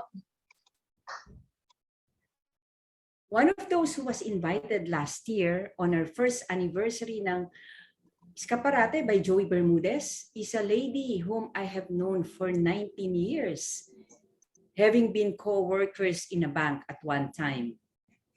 She has a big heart, has always been energetic and cheerful, and has shepherded employees of banks, having been an HR director of several local banks and a foreign bank. During the anniversary, she learned about the humble beginnings of Iskaparate and what it does for the micro entrepreneurs. And she felt that she can do more than just being a guest. And there is no other better person than who can launch a training space for the micro entrepreneurs than the training directress of Gabay Academy, Miss Evie Abraham. Let us all welcome Miss Evie Abraham. Hi, distinguished guests, our dear partners, esteemed members of the board, and all the members of the Iskaparate community, magandang umaga sa inyong lahat. Tandang-tanda ko pa, noong nakaraang taon, naimbita ako ng Vice Chairman and CEO ng Iskaparate na si Joey Bermudez na dumalo sa first year anniversary virtual celebration ng Iskaparate. Parang kagaya ng ginagawa natin ngayon. At dahil kare-retire ko lang from corporate life the day before, sabi ko, wala naman akong gagawin. Maka-attend na. Kaya dumalo ako. So tama yung kwento kanina ni Joey, ano? Kasi bago matapos ang programa ng umagang yon, natanong ko sa sarili ko, paano kaya ako makakatulong sa Iskaparate? Napalakas yata yung tanong ko. Kasi ito ay umabot kay Joey. At dahil sa tanong na ito, nandito ako ngayon sa harapan nyo, hindi bilang isang bisita, kundi bilang isang aktibong miyembro ng Iskaparate. Kasi the next thing I knew it, ako na pala ang training director ng Gabay Academy ng Iskaparate. Kaya, hayaan yung ikwento ko ang naging journey ng Gabay Academy sa nakaraang isang taon. Noong November 2, 2021, ginawa ko ang unang virtual session para sa mga nanay na pinamagatang tapang ng loob at kumpiyansa upang mapaglabanan ang mga hamon ng panahon at masulong ang pangkabuhayan at pamumuhay sa gitna ng pandemya. Fast forward tayo ngayon, meron ng Core Iskaparate program na binubuo ng 12 modules para pausayin ang business at management skills ng mga miyembro. Sa ngayon, 34 or 34 sessions na ang naibigay sa mga miyembro. And a total of 5,544 participants ang nakadalo ng mga sessions sa Zoom platform at sa Facebook live stream. Wala pong himala. Marami lang ang tumulong para mabigyan ng mga seminars linggo-linggo ang mga miyembro. Malaking pasasalamat namin sa aming mga partners. Isa na dito ang PBSP at Give to Asia sa pagbibigay ng grant upang mapalago ang digital na kaalaman ng mga nanay. Katulong din sa pagbigay ng mga seminars bawat buwan. Ang Global MSME Academy ng PTTC-DTI to improve the members' entrepreneurial competencies. Nariyan din ang mga doctors ng University of Santo Tomas Hospital na buwan-buwan ay nagbibigay ng health forum para mapangalagaan ang kalusugan at kagalingan ng mga nanay. Marami ring mga nagtaas ng kamay para makatulong, mga senior executives, mga retirees, mga eksperto sa kanilang mga larangan at mga medical practitioners na handang magbahagi ng kanilang kaalaman at karanasan. Dahil malapit sa puso nila ang pagsulong ng maliliit na negosyante. Kaya good news! Dahil sa mga partners na ito, puno na ang schedule ng Gabay Academy hanggang sa buwan ng Disyembre. Sa 11 buwan na nakasama ko ang mga iba't ibang nanay sa seminars, nakita ko ang kakaibang dedikasyon at commitment ng ilan sa kanila. Kitang-kita ang pagnanasang matuto at pagbutihin ang sarili at negosyo. Merong nanay na nakikinig sa Zoom mula sa bangka. Yung isang nanay sa loob ng bus. Habang bitbit ang kanyang ginawang cakes and pastries for delivery. Karamihan sa kanila ay nakikinig habang nagbabantay ng tindahan o talyer. O di kaya habang tumutuhog ng barbecue sa karinderya. O habang gumagalaw ang kamay sa makina o sa paggagansilyo. Nakakaantig ng damdamin, di po ba? Yun nga lang, nakakalungkot din at merong ilan na hindi nakakapasok sa Zoom dahil sa mahina ang kanilang internet. The mission of Gabay Academy is to build the capacity, capability, and digital knowledge of the Iskaparate members. In this way, we are able to elevate the micro-entrepreneurs, uplift their economic status, and reshape the face of the entrepreneurial poor in the country. Kaya, mga iska, tataksikap tayo. Mabuhay kayo. Mabuhay ang Iskaparate. Maraming salamat po. Maraming salamat, Evie, sa iyong passion and dedication in training our nanays and tatays. And the next part of the program, ito exciting ito. Dahil meron po tayong informal talk and chat with the Iskaparate community about the Philippine economy, digitalization, and MSMEs. Ang magsasabi po sa atin ng mga tungkol dito sa mga binanggit ko ay isang preeminent economist, professor at Harvard University, and the Instituto Estudios Superiores de la Empresa, or IESE, and a member of the 1986 Constitutional Commission and a patriot. Ladies and gentlemen, let us all give a warm welcome to Dr. Bernie Villegas.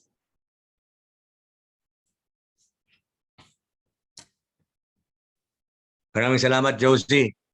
Magandang umaga sa lahat ng mga nanay at mga kapaigan ng mga nanay, and happy anniversary.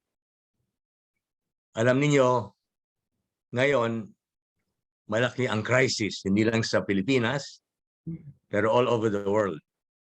Ang taas ng inflation, ang presyo ng mga fuel, food are at high levels. But one thing I know about nanays, whenever you face crises, you always find opportunities. And that is the characteristic that I admire in especially small entrepreneurs who constitute 99% of Philippine business. Now, ano mga problema na ating dapat talakayin? Number one, ang taas-taas ng mga presyo ngayon. Siguro yung inflation natin will, even by the end of the year, still be between 5 to 6%. Bumababa ng kaunti, gawa na yung ating central bank is being more aggressive in following the example of the US federal system of increasing interest rates to be able to tame inflation. And ang ating central bank is very, very skillful in what is known as inflation targeting. So I don't fear na tataas beyond 6% yung ating inflation this year. And by next year, I see, because of the aggressive policy of the central bank, now led by Governor Felipe Delia, by next year, we can see inflation moderating to 4 to 4.5%.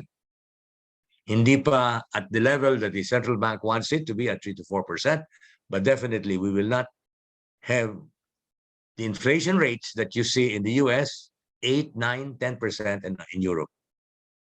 Gawa ng one of the best central banking systems in the world, believe it or not, is the Philippine central banking system. Probably it's not well known to our nanays because you have not been following probably in the past yung ginagawa ng ating mga central bank governors. But our central bank governors have been rated as the best in the world for many years. In fact, when Ben Diokno was central bank governor last year, he was rated by a world institution as the best governor in the world. Kaya we don't have to worry too much about our inflation getting worse. Now, another problem that some people see is yung nangyayari sa ating peso. Nagde-depreciate for the first time in our history. It reached 57 and beyond. Now, that's exactly an example of a crisis that can be transformed into an opportunity. Yung mataas na exchange rate, 57, is of course a problem for importers. Pero those of you who are selling consumer goods should celebrate that now the families of 10 million overseas workers, that's a huge market, are now receiving 56 to 57 pesos for every dollar that the relative earns abroad. And that's a lot of purchasing power. So the first opportunity you should look for is to target the relatives of overseas workers with all of your attractive products or services that you are selling. So that's my first advice. I'm sure you can look at any neighborhood and you will always find relatives who receive a total of $36 billion of remittances. And you know that these relatives are spread out all over the Philippines. Some of them are concentrated, obviously. For example, yung mga seafarers, the majority of their relatives are in Iloilo. And I'm sure some of you are even part of that market. Now, another market you should target are those 1.4 million workers, yung tinatawag nating BPO IT enterprises. And ang nangyayari ngayon, they're no longer just concentrating in Metro Manila. More and more of these BPO IT businesses are attracted to Iloilo, to Puerto Princesa, to even Lawag. In fact, Lawag, Ilocos Norte is positioning itself for a very attractive portion of BPO IT, which is data centers. So you have to be very aware, especially because we're talking about digitalization, that part of our economy is going to literally explode. Among other reasons, because we see our telecom industry now more and more competitive. Hindi na lang PLDT and Globe. You already have Converge, you have Dito, and now, because I want you to realize what happened when the Duterte administration amended the so-called Public Service Act. Now, foreigners all over the world can come here and invest, even if they want 100% in a telecom company, in a railway, in an airport, in a seaport. That is the good news. And we are observing how our president is doing a very good job. He just got $7 billion worth of infrastructure investment committed by the Indonesians. Now he is in Singapore, and Singapore is much richer than Indonesia. I wouldn't be surprised if by the end of his stay in Singapore, he will also get even more than $7 billion of investment, especially in airports, in seaports, in railways, in all of these build programs na hindi na pwede that our government will invest in. Why? Because our government is baon na baon sa utang. The government, even if it likes to, will not be able to continue the build program at the same rate as the Duterte administration. And I think we should definitely tell the government, don't spend too much anymore, because what you have to do is pay your debt. Now, what will take the place of the government? As I said, foreigners from all over the world, not only Indonesians, Singaporeans, Koreans, Japanese, Spaniards, they are all looking at the Philippine economy as very attractive. You know why? Because we have a young, growing, and in the case of BPO IT, English-speaking population. That's our number one asset. And it's also your number one asset because you are selling.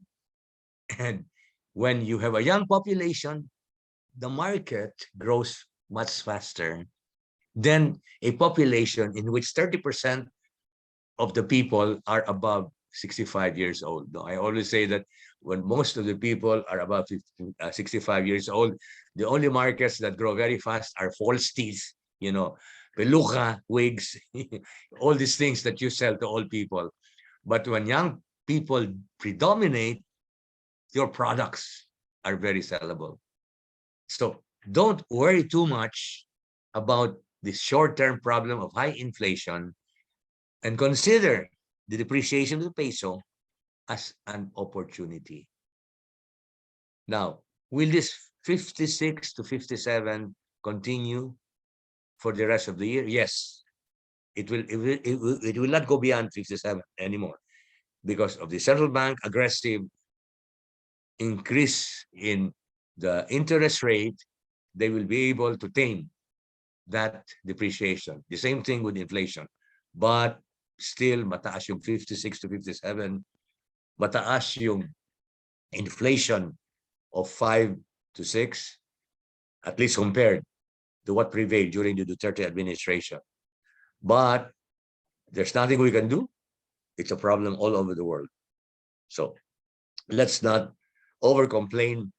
And as I said, convert the crisis into an opportunity, which I think the nanays are very good in doing. You nanays have faced so many problems in the past. You were never discouraged. You always found ways of overcoming a crisis. Now, anong mga businesses will do better because of our 6 to 7% growth in GDP? Incidentally, and I'm not the one saying it, it's World Bank and many other outside institutions who are saying that this year and in the years coming, the Philippines will be one of the fastest growing economies in Indo-Pacific. In fact, this year, we will be the fastest in Southeast Asia, growing at 6 to 7%. Our only competitor is Vietnam, all the other Southeast Asian countries, including Indonesia, Singapore, they will grow at less than 6 to 7%. And this we can continue for all the years of the Marcos administration, because as I said, he is doing the right thing, and he is surrounded by very good managers in his cabinet. So I'm being objective. I have seen all the administrations over the last 30 to 35 years, at least since the time of Cory Aquino. I must say, objectively, that his cabinet, as regards the economy, is the best ever I have seen. So you can be sure they will address the problems that we are facing. Now, anong mga negosyo will do better than others? Well, the first thing, this is what we call a no-brainer. You don't have to be an economist to know what it is. Anything related to food and agribusiness. And let me remind you that agribusiness is not just farming. Yun ang pagkakamali ng maraming young people when you say, do you want to go into agriculture? Just never. Agriculture, that's very poor. You know, you never make money. But agribusiness is not only farming, it's storage, cold storage, logistics, transport, processing. You know, San Miguel is agribusiness. Century Can is agribusiness. This is the area that I hope the nanays will look at very closely. Anything that from not only farming, although I will not discourage people from going into farming, especially high-value farming, vegetables like red lady papaya, all those things that you are taught by companies like Harvest, like East West Center. If some of you have a green thumb, please go into small-scale, high-value gardening, because there's going to be a tremendous demand, and you don't have to be far away in the countryside. You can have a small plot in Cavite, in Batangas, in Laguna, and grow these high-value crops, and your market is almost your neighborhood. And I'm sure some of you are already engaged in that kind of business, high-value gardening. You know, we call them plantitos and plantitas, but treat such gardening as a business and more than as a hobby. Then the other area that I'm sure many of you are involved in is anything related to health, whether curative and especially preventive. In fact, agribusiness and preventive medicine can intertwine, because a lot of the crops you may want to grow are crops to make people healthy, vegetables and herbs that people are very interested in consuming to strengthen their health. So I'm sure some of you nanays are in that business.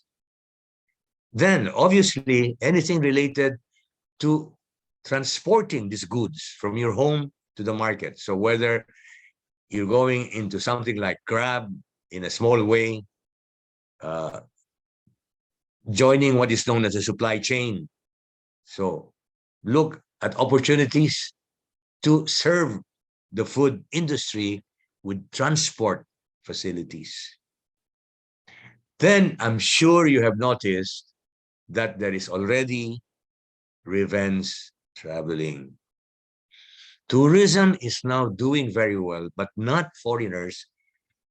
There are now 60 million of us recovering our habit of going to places outside our home. I've been to a few areas like Baguio, Cebu. It's amazing. It doesn't seem that there was a pandemic. People are already all over the place. So anything that you can do to serve the domestic tourism market is going to be profitable.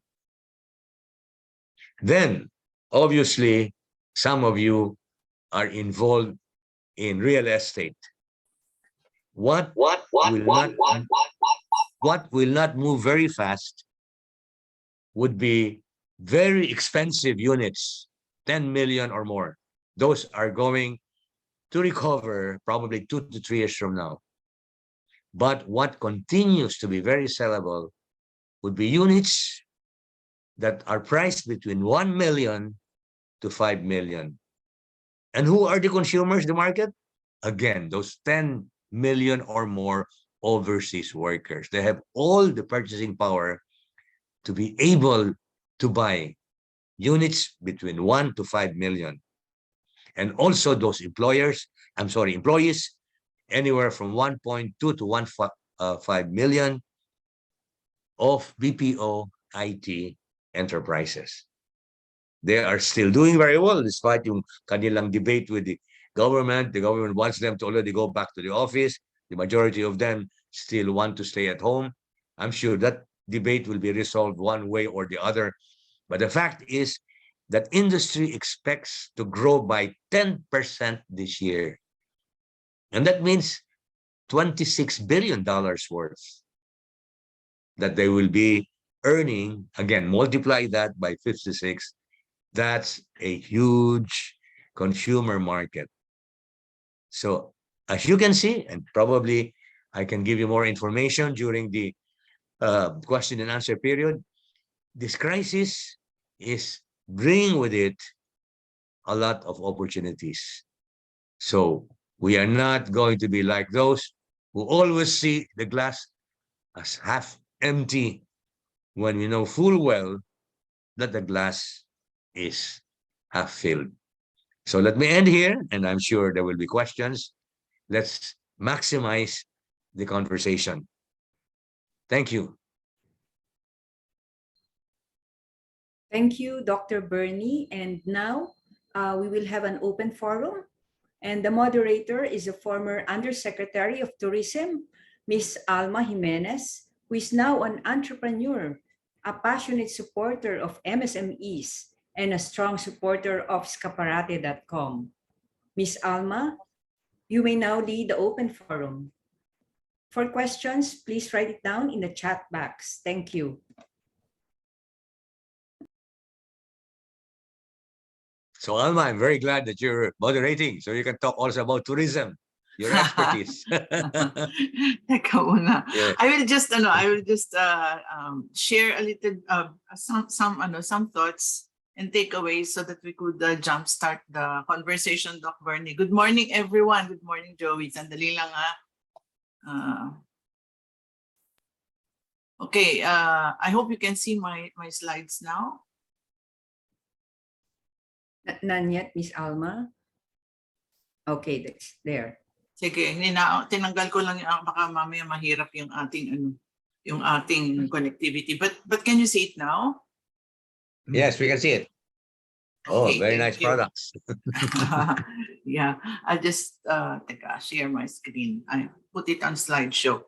Again, maraming salamat President Josie for the kind introduction. Magandang umaga po sa lahat ng naririto ngayon at nagpaunlak sa napakagandang paanyaya ng ating founding chair na si Joey Bermudez na tayo mag-uusap-usap tungkol sa mga bagay na makakatulong sa ating mga pangkabuhayan.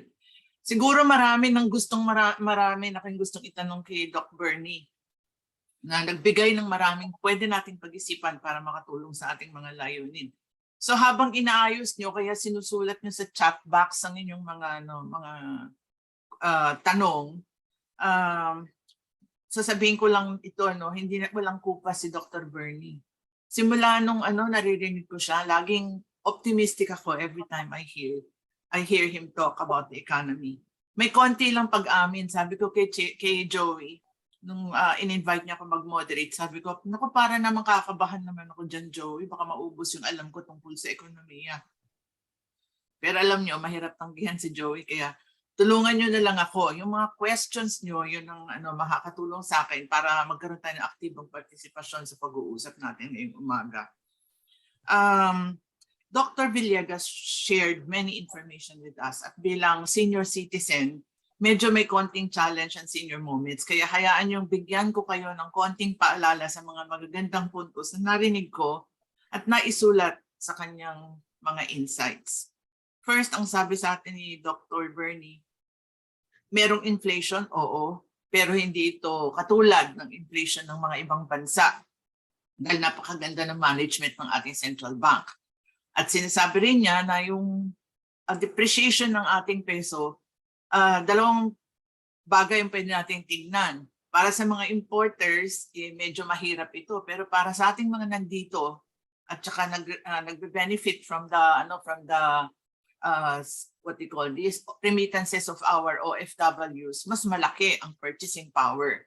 So, marami tayong market na pwedeng matarget sa ating mga pamilya dito na nakikinabang sa mga remittances ng kanilang mga nagtatrabaho sa abroad.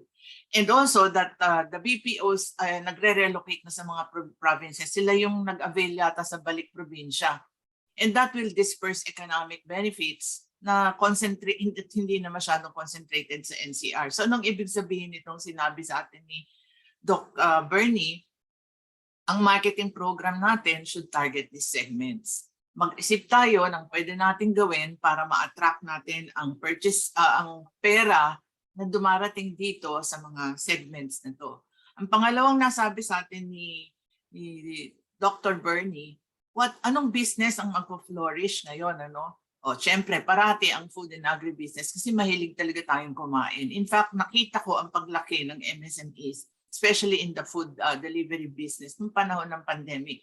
Dahil sa tingin ko, yun ngang mga maliliit ang sumagip sa mga tao na nakakulong sa lockdowns. And we found our sari-sari stores again. We found all of those small, we started to trust all those home-based services kasi wala tayong choice. Pero ang maganda nun, nandun na siya sa ating mga, what we call this, kaugalian, na-ingrain na sa atin ang habit na sumubok. So, napakalaking potential ng food, sabi ni Doc Bernie, at saka ng agribusiness, which means also the value chain. And healthcare, curative and preventive, o yung tinatawag nating wellness, will become a big market also. So is transporting business of goods from source to markets. And finally, dun sa malapit sa akin na industriya ay ang turismo. At sabi nga niya, revenge tourism. Gustong-gusto natin mag-travel. So, pumapasok tayo ngayon sa ating mga probinsya para matulungang umangat ang turismo. So, ang ibig sabihin nito, marami tayong opportunities for expansion for business or as markets. So, sa tingin ko, nakuha ko naman siguro, Dr. Bernie, ang essence ng Very well, very well. Thank you. Nagdo-notes kasi ako nung discuss ka. So, ngayon, na tayo, question and answer na tayo. We will take questions from our audience and you can use the chat box for this. Meron tayo dyan, so babasahin ko kung meron na kayong mga tanong dito.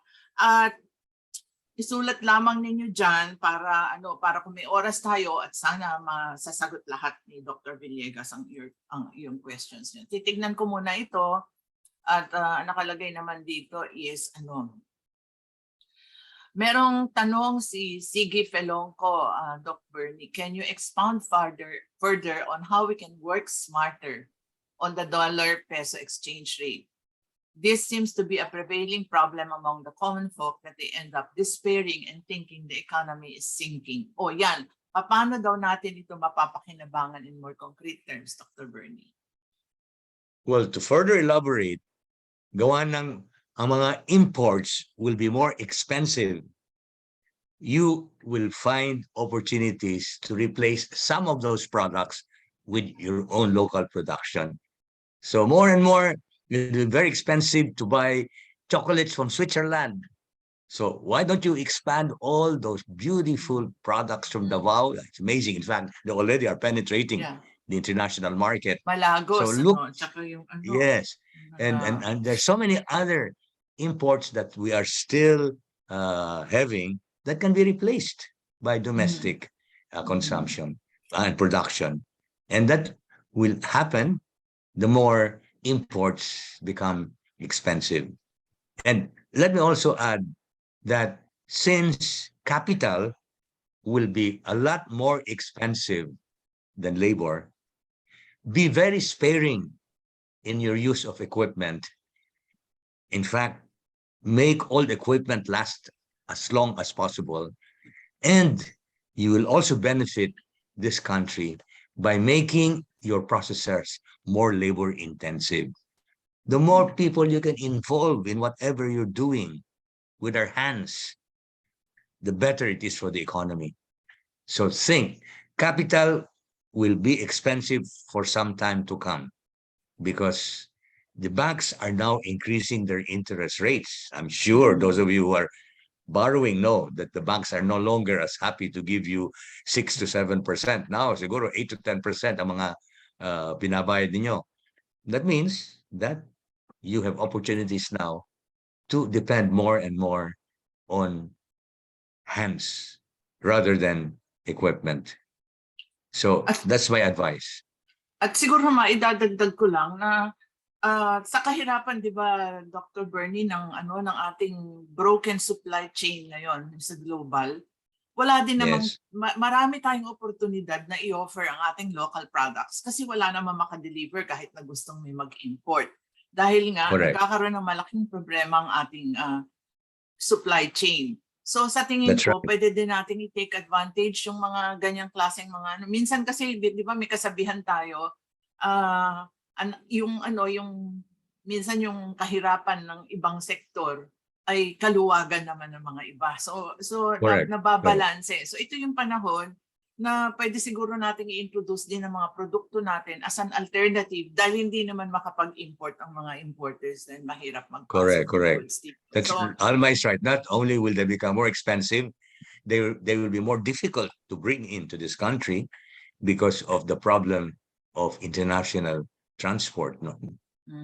So sa tingin ko, mananalo dito ang mga micro and small enterprises. So ihanda rin natin ang ating So that means malaki din ang trabaho natin para mag-upgrade ng ating quality. Dahil syempre kahit papaano, hindi naman porket walang choice ang mga Pilipino kundi bumili sa lokal, mapakita lang natin sa pagsubok nila na magaling din naman ang produkto natin. Kanya kahit na dumating ng imports, hindi na sila pupunta sa imports na yun. Bakit pa? Mas magaling naman ang produktong Pilipino. So siguro yan ang pwede natin gawin dito. May tanong po from December Villanueva, Dr. Bernie. Ang gusto ko pong nagbebenta pala siya ng products from Iloilo, Panaderia de Mall at products from Calibo at Aklan, yung mga longganisa. It's very good. Ang gusto ko pong tanungin ay sa inyong palagay ang pwedeng magawa ng gobyerno para sa maliliit na negosyanteng katulad nila sa maikling panahon. Ano ang pwedeng gawin ng government? Well, when it comes to mga langgunisa, I think the government has to be more proactive in addressing the swine fever that has decimated the stock of hogs.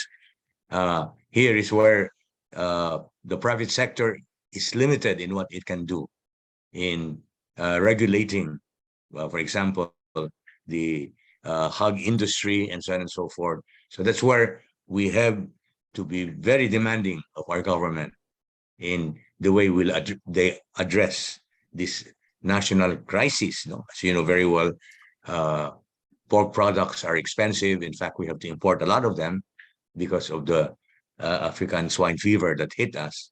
So that's definitely the role of the government. And probably there's also where you can look for substitutes. I don't know whether more and more of you are producing langgonisa from other types of meat. Chicken langgonisa, even rabbit langgonisa, etc., etc. I think that's where some of you very enterprising nanays can take a look at how we replace traditional products with others that use materials that are in scarce supply. I'm sure you know better than I. Thank you for that, Dr. Bernie. We also got questions, advanced questions from our participants, because we asked them to send their questions in advance. So isa sa mga sabi nila is concerns about connectivity. Kasi nga naman, nandito na tayo ngayon sa sinasabi natin digital, nasa internet, may platform. Sabi nila, napakamahal naman ng koneksyon. Pagkatapos, mabagal pa. So ano kaya ang future nitong teknolohiya natin at telecommunication? No? Ano, matulad ba tayo sa ibang bansa na yung internet ay pwedeng gamitin ng libre o murang halaga? I'm sure lahat sila nagtatanong niyan kasi online halos lahat ng marketing ngayon. Yeah. Well, that's where competition comes in. You know, I always think of my generation when PLDT was the only company. We had party lines, you know. We couldn't use our telephone because Yeah, it was that's very right. inefficient. Then you Globe came, some improvement. Then now you have, for example, Converge is challenging these two large companies in many areas like Baguio, like Puerto Princesa, etc., etc. So, and that's only one more participant. And as I said, because of the amendment of the Public Service Act, we may have 10 different companies competing with one another now. Some smaller and others bigger. So that's the way to bring down the cost of connectivity. Competition, competition, competition. You know that very well in business, no? Yeah. So let's make sure that our policymakers continue promoting competition in all the industries that have been monopolized in the past. O, And tsaka ang that there's maganda no- rin, pag may mga bago din tayo, no, Doc Bernie, na mga pumapasok na mga players, medyo Correct. magkakaroon tayo ng konting pasensya dun sa kanilang learning curve kasi nag-uumpisa. Pero Yes, kung of hindi course. natin sila papapasukin, laging mananatili na monopoly ang ating mga telecommunications. Correct, correct, correct. And Yeah. therefore, wala tayong choice. Ang sabi nga Yeah. natin, pag nag-umpisa ka mag-introduce ng produkto, sana pagbigyan ka ng pagkakataon ng merkado, Correct, nasubukan correct. ito, at bigyan ka ng feedback kung paano mo mapa-improve. Ganon din sa telecom. So, pag may mga bago tayong players, supportahan din natin para magkaroon tayo ng choices. Lalo na kung mura Correct. naman. Yeah.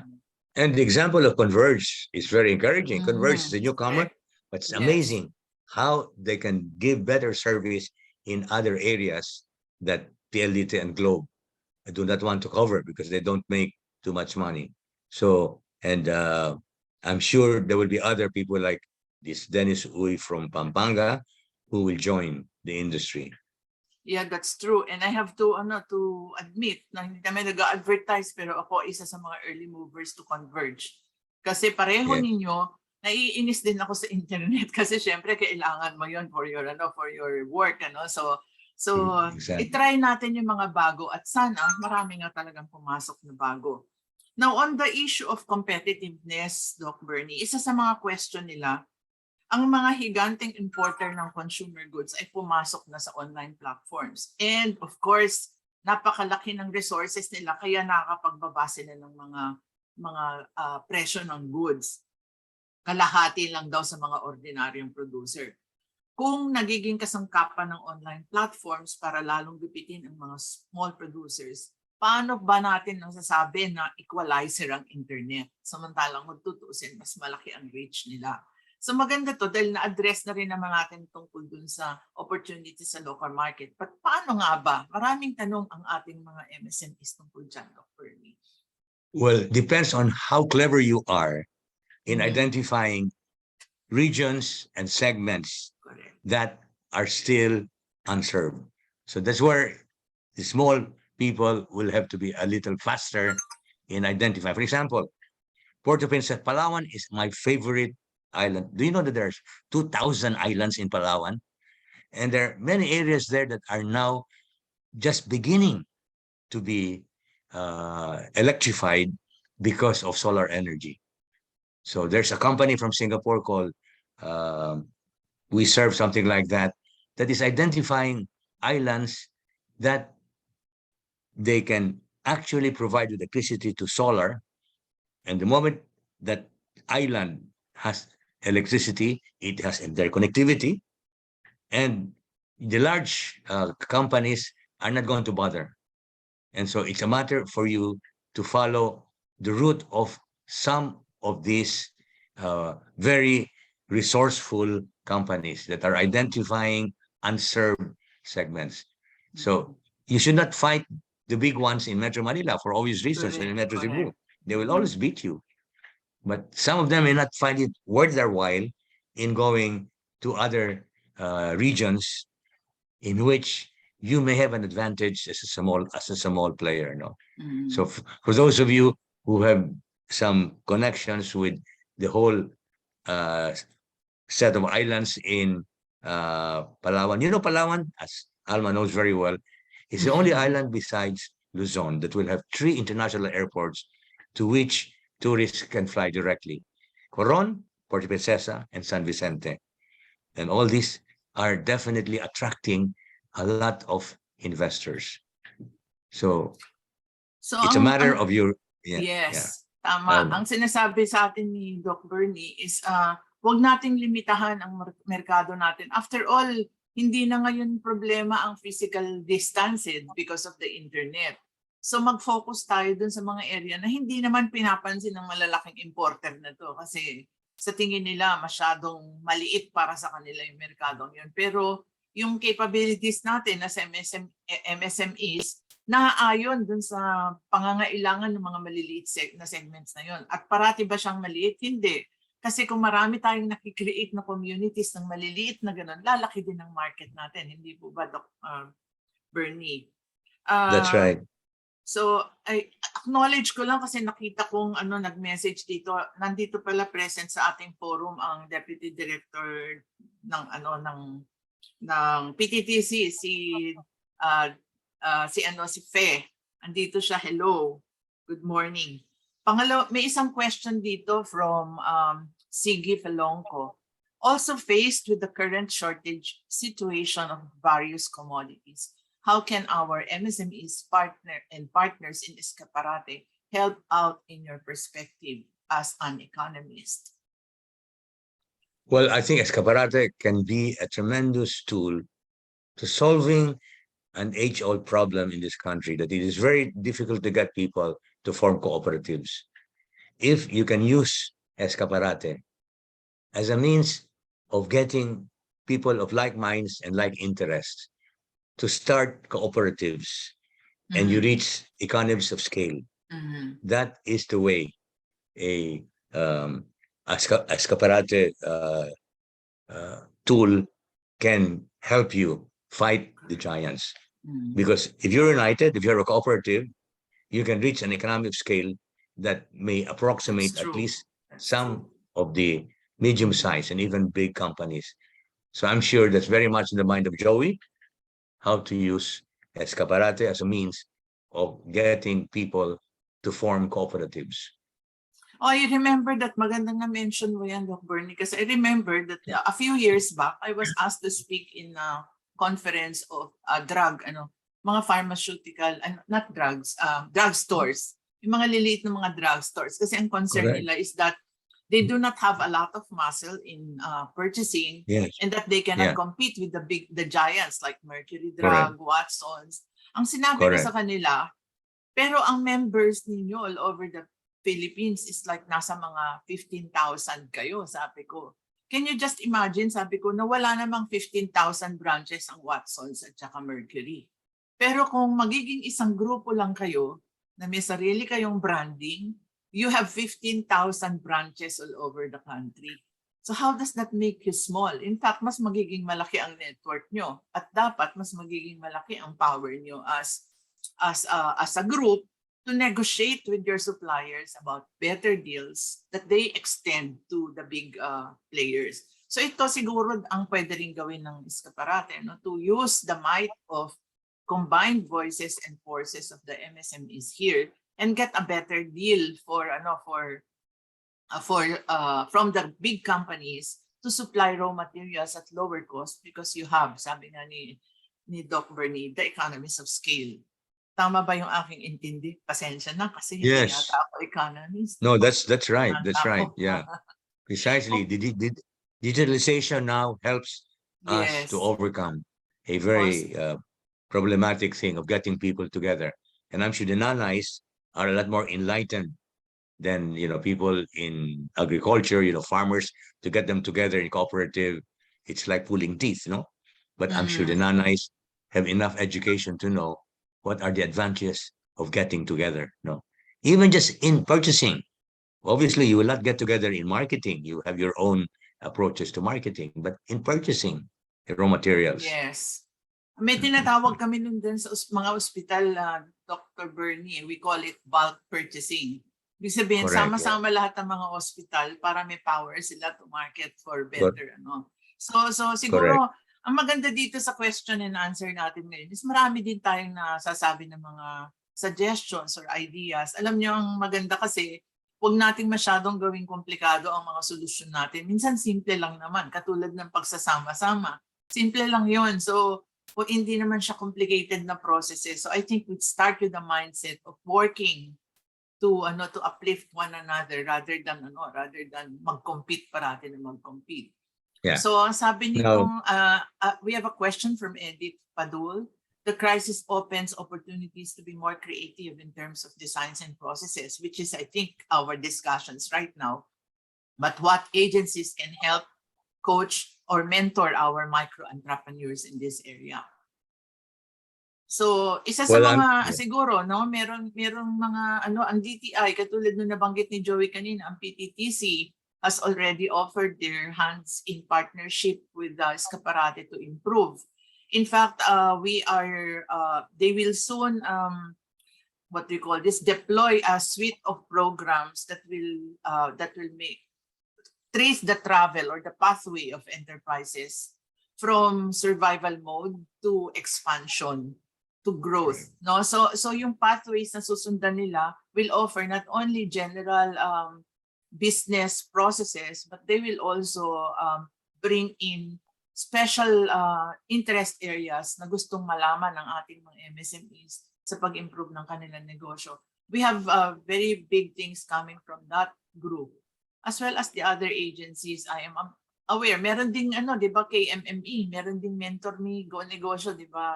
Yeah, Go Negosyo, the Joe Concepcion, Meron Joey din Concepcion, sila, yes. I think Joey and I are speakers of Mentor Me from time to time para sa mga entrepreneurs doon.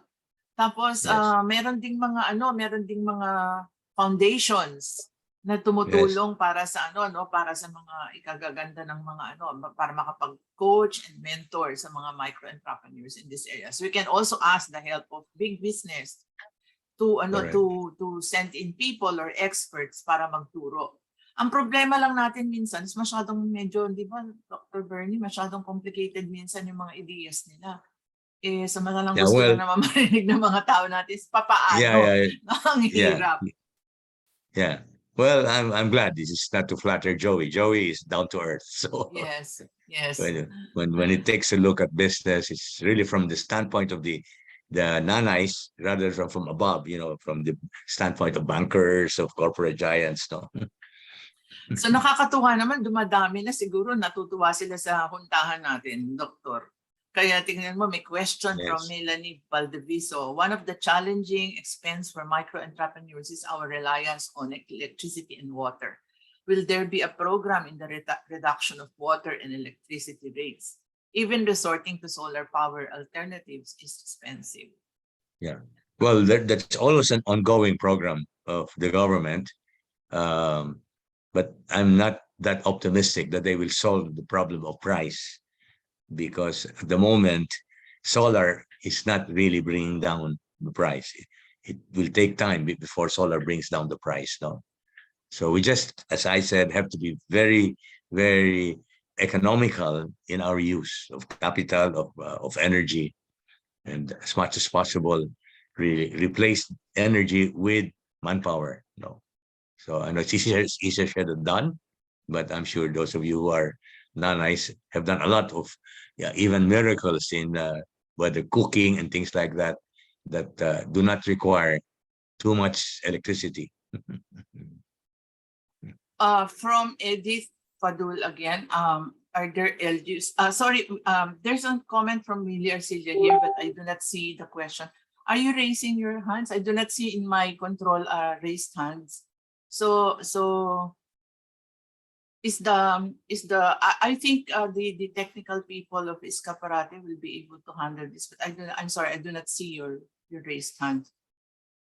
Are we allowing verbal commentaries or questions online? I will just read first the question of Edith. If you want, Willie, you can write your question, because I don't see anything in my control that allows me to call for somebody who's raising. Well, it doesn't appear in my dashboard. So it says here, guerrilla warfare or niche selling or direct selling in one's network. That is how the small has a fighting chance against the big brands. Are there LGUs or groups that can coach or mentor our enterprises with Iskaparate on this approach? Yes, well, I think there are mentors that are listed with Joey Concepcion's group that you can identify. I know that some of them are in that field. No? So for those of you who are looking for the right mentors, I'm sure you can contact the Mentor Me program of Joey Concepcion. I'm sure Alma from time to time will volunteer also to do her own mentoring. No? Yes. Yeah. So I'd like to add another area related to the Kabay Academy. One growth sector is non-formal and informal education. Formal education will be in trouble. A lot of universities will close down. People will not have the income to start getting degrees. People will be less degree conscious. What they want will be to acquire skills in a quick period so that they can get employed. There are a lot of people who have to be upskilled, reskilled, retooled. And that's where some of you who are teachers and human resource experts should look at those types of skills that the market needs and are not being supplied in enough quantities, and put up human resource training programs as a business. So that's also an area where I see a tremendous growth. Non-formal, informal skills training, very much along the line of TESDA, but it doesn't have to be long courses. They can be just short courses. Yeah. For example, the perfect example is people can be given skills, culinary skills, cooking skills, without having to take a degree. I know of a school called Pulaan in San Juan that in several weeks can give women who want to learn how to bake, etc., can learn, and then they can start their businesses once they have those skills. So skills training is a tremendous opportunity for some of you. And yeah. There's another question here, Dr. Bernie. I hope meron din pong agency or company na pwedeng i-link sa Iskaparate Nanay for those who want to upgrade their businesses from manual to automation para sa mas mabilis na production at mapaliit ang cost ng product. Siguro naman merong mga ganyang din. Meron ding mga ganyang mga agencies that can help out. DOST, for example, has programs to help entrepreneurs sa kanilang technology, right? Yes. Well, I would focus on TESDA. TESDA is going to get more and more budget from the government because the government realized that we have been so obsessed with getting college degrees that it has not really helped the economy. We have so many unemployed college graduates, but the economy is crying for more plumbers, electricians, carpenters. The Build program sometimes cannot get going because we don't have enough of these. And so we need really, first of all, institutions that will focus on giving the skills and a change of mindset of parents and students that a college degree is no longer the best way to be employed. No, that's also true. Doon tungkol naman daw sa financing and assistance, this is again one of the questions we received in advance. Yung sobrang higpit daw ng mga bangko. Samantalang panay daw ang kanilang panay daw nilang nababasa sa dyaryo yung mga record profits sa panahong ito. Ang sabi nga dito, parang nanunuya sa mga negosyanteng dapang-dapa na ngayon. May malaking pagbabago po ba na dapat mangyari sa mga bangko? Question. Well, I think that's where also competition comes in. I think more and more the banks have to compete with one another, and they see that if they do not treat their borrowers properly, they will go to another bank, no? So, and well, I don't want to advertise specific banks. But one bank I see very helpful in digitalization is Union Bank, probably the most digitalized of all the banks, no? And I'm sure some of you have experience. So again, here, like in telecom, they will not improve their efficiency if there are too few of them. And I think there's enough competition among banks, and they're really now bending backwards to be able to service micro entrepreneurs. So it's a matter of you identifying which these banks are. No? Yeah. Well, these are some comments, siguro, both comment and question that we also got. Bakit hindi po lubayan ng BIR at mga LGU ang mga maliliit na negosyante? Mas malaki po yung pakinabang if they run after yung mga malalaking kumpanya kesa kaming maliliit na hindi maka-afford ng accountant. Yun ang kanilang question, Doc Bernie. I agree, and I think there's some provisions in which people with limited revenue are not really taxed, no? Oo, So tama. at least, yeah. So probably that can be applied also to small businesses. Unless you reach a certain revenue, I mean, you don't have to pay as much taxes. I think that's already an existing policy of the Yes. BIR. Yeah. Parang dito sa Train 2 yata lumabas yung ganyan, ano, for the small enterprises. So Correct. siguro dapat mag-schedule din ng what you call this, parang orientation para sa mga provisions ng tax law na pwedeng mag-apply para sa ating mga micro entrepreneurs. May question din sila on operations. Doc Bernie, kailan po ba matatapos itong krisis natin sa langis at walang tigil na pagtaas ng halaga ng mga raw materials? Sa tuwing mababayaran kami ng customers sa ibinenta namin, mas kaunti na ang nabibili naming raw materials. Pakonti ng pakonti ang nagagawa namin produkto sa bawat cycle. That's not within our control because it depends on Putin and the Arabs. Now that the prices of oil are coming down, some of them are now threatening to limit supply so that they can bring them up again. So we just have to roll with the punches, though. There are certain things in business that are beyond our control, even beyond the control of our government. No, and as I said, our turning to renewables in the long run will be very good, especially for the climate. But in the short run, I'm afraid, prices of energy will continue to be high. So the other question, ito hindi po ba pwedeng magkaroon ng batas ng mga malalaking kumpanya ay hindi pwedeng basta-basta mag-cancel ng purchase order at hindi pwedeng magtagal sa pagbabayad sa maliliit na negosyante? Bakit kami pa pong mga maliit na negosyante ang kailangan mag-finance sa mga malalaking kumpanya? Naku, totoo din yan. Itong mga bagay na ito naman, Yeah, I sana fully ito agree. pwedeng gawan, kaya lang ewan ko kung paano natin ito matutulungan. Yeah, no, it now rests on the conscience of the big businesses, though, because it's very difficult really to monitor all of this, length of terms of payment and so on and so forth. But I must say there are big businesses that have, as part of their corporate social responsibility, to deal with their small suppliers in a more ethical way. So, but I think it's going to be difficult to implement that in terms of a law. Oo nga.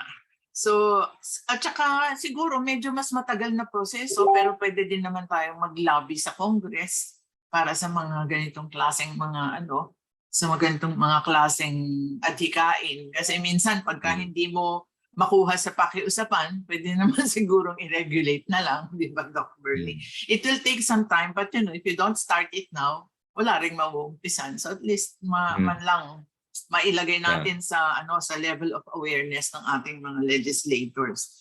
Tungkol naman sa trends and technology, itong susunod na advanced question, Dr. Bernie, may kabuluhan po ba sa maliliit na negosyante ang cryptocurrency? Darating po ba ang araw na magiging malawak ang paggamit nito? My attitude is stay away from cryptocurrency now and for some time to come. It's still very much in a flux.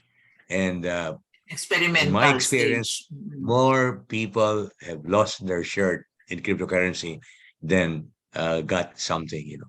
If you get something, it's very short term. Sooner or later, people who are in cryptocurrency regret having been there, no. So stay away from it, especially small entrepreneurs. That's too sophisticated for you already, no. Okay, so again, once again, I call on Willie Arcilla to just write down siguro the question here, because as I said, I don't have in my dashboard anything about raised hands. But let me just acknowledge some of the comments we're getting, like from Honorable Rodolfo G. Valencia. Sir, nandito po pala kayo joining us today, and thank you very much for your kind words. And sabi niya, constituents from Mindoro will join and support. So thank you, Governor Rod Valencia. Also from Ms. Hi, Grace Rod. Good. Padaka. Oo nga. Sabi niya is, ang gaganda po ng tanong ng mga nanay. Oo nga, nakuha namin to lahat to sa kanilang mga advanced questions. We also learn and realize things from their questions. Yun. So, meron pa ba tayong hindi nasasagot dito? Mukhang na-cover naman natin lahat, Dr. Bernie. So except for that one question from Willie Arcilla, but I still have to see it in my chat box. But if it's not here, I cannot read it. So ano pa ba? Mukhang wala na naman. Some of the questions here. How is Iskaparate addressing the financing needs of the nanays besides sponsorships? Maybe Joey can chime in. Is the question ito? Is this Nini Alvero? So anyway, this is sabi niya, how is Iskaparate addressing the financing needs of the nanays besides sponsorship? Yeah, most of the nanays were onboarded by microfinance institutions that are in the lending business themselves. So whenever there are financing requirements, we try to refer them back to the MFIs of which they are part. But those who are independent, those who onboarded themselves without the help of any organization, we're trying to craft a program for them. All right, so I don't think I missed anything here. Wala na tayong tanong. Napakaganda ng mga diskusyon natin, Dr. Bernier. Really thank you for for that, for those insights. I also learned a lot. And thank you, Joey, for getting me here kahit na medyo minsan madaldal daw ako, pero gusto ko lang na sa pag-uusap kasi namin ni Dr. Bernie ma-stimulate ang inyong mga isip, at baka magkaroon din kayo ng mga bagay na oo nga pala, may gusto din akong itanong. So I think we got a lot of good questions this morning, and we answered a lot of questions also this morning. So I will just wind up my what do you call this? Wind up ko lang yung what do you call this? Yung ating session this morning para ma-turn over ko na. So I will just let me see. I will just share my screen so that I will finish the presentation.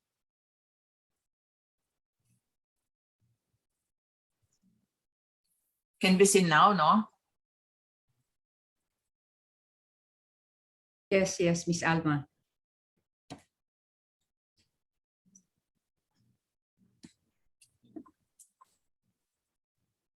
So, alam niyo, recently, naglabas ang ADB SME Monitor ng April 2022. And they said, sa Philippines daw, the top 3 on the wish list ng mga MSMEs in both 20 and 2021 is zero interest or collateral-free loans.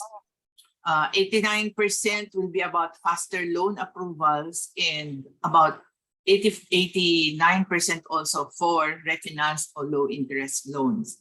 Pero 1 year into the pandemic, access to working capital is what is the serious concern for MSMEs. And totoong mahirap pumanap ng kapital, lalo na kung hindi magbabago yung sistema ng ating financing institutions sa pagtingin kung sino at ano ang karapat-dapat na bigyan ng pagkakataon. Pero meron din namang advantage ang pagiging entrepreneur sa ating bansa dahil napakalaki pa din ng, sabi nga ni Dr. Bernie, advantage ng higit 100 milyon na populasyon natin. Marami sa kanila ay hindi pa rin natutugunan ng pangangailangan. Kung tayo ay maghihintay ng galaw ng gobyerno, matagal at mabagal. At yung oras na yan, wala naman tayo dahil kailangan natin kumita. So isang napakahusay na platform ng Iskaparate dahil habang lumalaki yung mga narirитong mga nanay at tatay, lumalakas din ang puwersa at boses. Pag mag-isa ka lang, mahirap kang marinig. Pero pag marami kayo, marami tayo at sama-samang humahakbang, magkaisa at magkatulungan, bawat isa sa atin pwedeng umangat. Mas madali tayong maririnig. Sana ipagpatuloy natin yung pagsasama-samang ito dahil ito ay napaka-epektibong paraan para maging mas matatag ang ating negosyo. At minsan sinasabi din natin na ang business, dapat ang malalaking korporasyon magbigay ng business. Pero sa tingin ko, even within this Iskaparate community, we can create the business by being a supplier to one another. So that means we also expand our market even within the community. Magtulungan tayo. So let us continue supporting one another and strengthen the platform because only then will your voices be heard. So I think that's it, Joey. Maraming salamat this morning and thank you for the opportunity to join you all. Thank you, Alma. Thank you. Thank you. Siguro we can ask for final word from Dr. Bernie also. Well, my final word is we are thinking short term now. How to survive yung very high interest rates, inflation, depreciation of the peso. But I would encourage all of us to think long term. The Philippines is now going to graduate to what is called an upper middle income economy in the next 2 to 3 years. And beyond that, if all of us cooperate and persevere in whatever we're doing, in 20 years, I know some of you will say we may not be around in 20 years, but I'm sure you will be happy for your children or your grandchildren, depending on your age, that in 20 years, there's a very high probability that the Philippine economy will become first world. I'm sure some of you have read the NEDA document called Ambition 2040, and other groups have been talking about the decade of 2040 to 2050. You know, when some people tell me, Dr. Villegas, don't tell us about 2040, 2050, we will not be there to see it.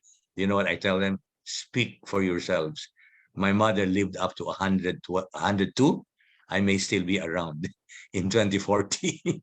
But regardless of who will be among us still alive, at least for those of you with children and grandchildren, you will be glad to know that in one generation, in 20 years, we will be at the level at which, for example, South Korea is right now, a first world country. And so that's why our efforts today are not going to be in vain. Because if we persevere in addressing all the challenges, our example will not be lost to those who will come after us. And so not into too distant future, we can hold our heads high and say, we have overcome poverty and we can now be among the ranks of countries in the world that are considered to be high income. So that's my parting words. Thank you very much. Thank you, Dr. Bernie Villegas and Yusek Alma Jimenez. Napaka-interesting po ang naging discussion natin with them. Tuwang-tuwa po ang mga guests and micro-entrepreneurs at nasugutan ng marami ang kanilang mga tanong.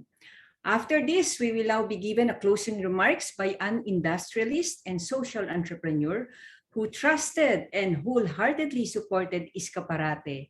Siya po ay presidente ng Sante Feeds Corporation, a producer of aquaculture and livestock.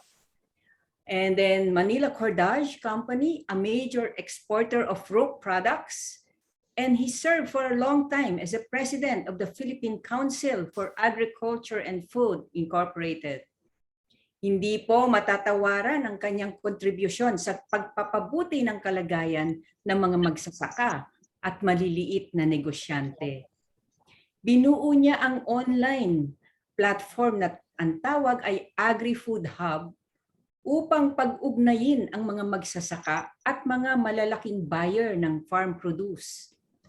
Isa siya sa maagang tumaya sa iskaparate.com at isa rin siyang pinakamalaking customer nito. Apart from his many academic achievements, he also graduated from the Strategic Business Economics program doon po sa university founded by Dr. Bernie Villegas, the University of Asia and the Pacific. Pakinggan po natin and welcome Mr. Philip Ong, isa sa mga haligi ng iskaparate.com. Good morning po, mga kaista. I'm glad I learned a new term, no? From Ma'am Raisa. Ang aking buong pagsasalamat sa itong oportunidad para makausap ko kayo mga nanay. Nagpapasalamat po ako sa inyo na instead of doing your current urgent solutions sa mga problema sa inyong management ng inyong mga enterprise, gumugol kayo ng konting oras dito sa pagsasalo natin sa second anniversary ng Iskaparate. Ang Iskaparate is, for me, beyond a website, beyond isang marketplace sa pagbebenta ng ating mga kalakal. Ang Iskaparate ay isang spirit. Ito po ay ating pagsasama, naghahanap tayo ng solusyon upang pangatin not only our own little enterprise, you are all part of a big economy. Ang buong bansa natin ay dependent sa inyong mga efforts araw-araw. Ito yung nagpapatatag sa ating bansa at ang micro, small, medium enterprises. Mabuhay sa inyong lahat at inyong success ang aming best endorser. Ang inyong success ay aming nasa puso namin. We will do all to help you upgrade your business and hopefully tayong lahat darating sa status ng mga bansa na napaka-strong ang small and medium industries. Look at Taiwan, look at Malaysia, all the small industries in Vietnam, Thailand. We will also get to that point. We have all the best products on Iskaparate. Hopefully, makaka-attract pa tayo ng ibang mga malalaking customers from abroad. Mabuhay sa inyong lahat, mga nanay. Mabuhay sa Iskaparate. Thank you, Joey, for carrying the torch of this spirit. Thank you, Philip, sa iyong inspiration at saka yung encouragement na kailangan talaga ngayon ng mga micro-entrepreneurs. Kanina may mga nagtanong nga, ang sabi ng micro-entrepreneur, when will they reach a point to fight it out in the global supply chain? But no one knows for sure, but with Iskaparate standing side by side with them, supported by the government, organizations, and individuals, what we all do now will influence the roadmap for their sustainability and the fighting chance to have a significant space sa e-commerce business. And that wraps up our program. I am your host, Josie Natividad, and on behalf of the Board of Directors, the officers and staff of Iskaparate.com, thank you all for joining us today. Thank you. Thank you. Thank you, everyone. Thank you. Bye. Yes. Thank you. Congratulations. Thank you. Congratulations. Yes, yes. Mabuhay. Congratulations again. Mabuhay sa mga nanay. Mabuhay. Okay, thank you so much. Thank you. Thank you. Thank you. Thank you. Bye. Good night. May good night sa kanila. Ating gabi na dito. Sige po. Ingat po kayong lahat. Ingat. Okay, bye. Bye. Katuwa naman. Kakatuwa to. Pag may business ka, nasali ka sa Iskaparate. Hindi nga. Hello po. Hello. Next training natin sa 14, ano? Opo, opo. Naka-ready na sila dito. Sige po. Salamat.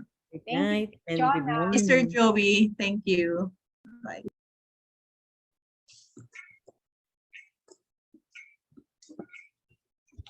May website, may website sila. Oo. Tapos pwede kung meron kung ano, pwede kang sumali doon. Meron akong kakilalang sumali yung sa Bicol, si Sara Del Mundo, ganyan. Kasi maganda, meron silang e-commerce. Oo. Hindi, actually, pag nag-retire ako, sasali ako dito. Di ba, Miss Abby? Magme-mentor na rin ako. Ayan. Kahit ngayon naman pwede. Sige po, basta magkaroon na ako ng talagang, ano mo naman si Ma'am Nelly, maraming trabaho. Biglang ganun. Sinumbong si Ma'am Nelly. Sige po. Okay. Salamat po everyone. Thank you.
You don't want to speak to the judge. Ano?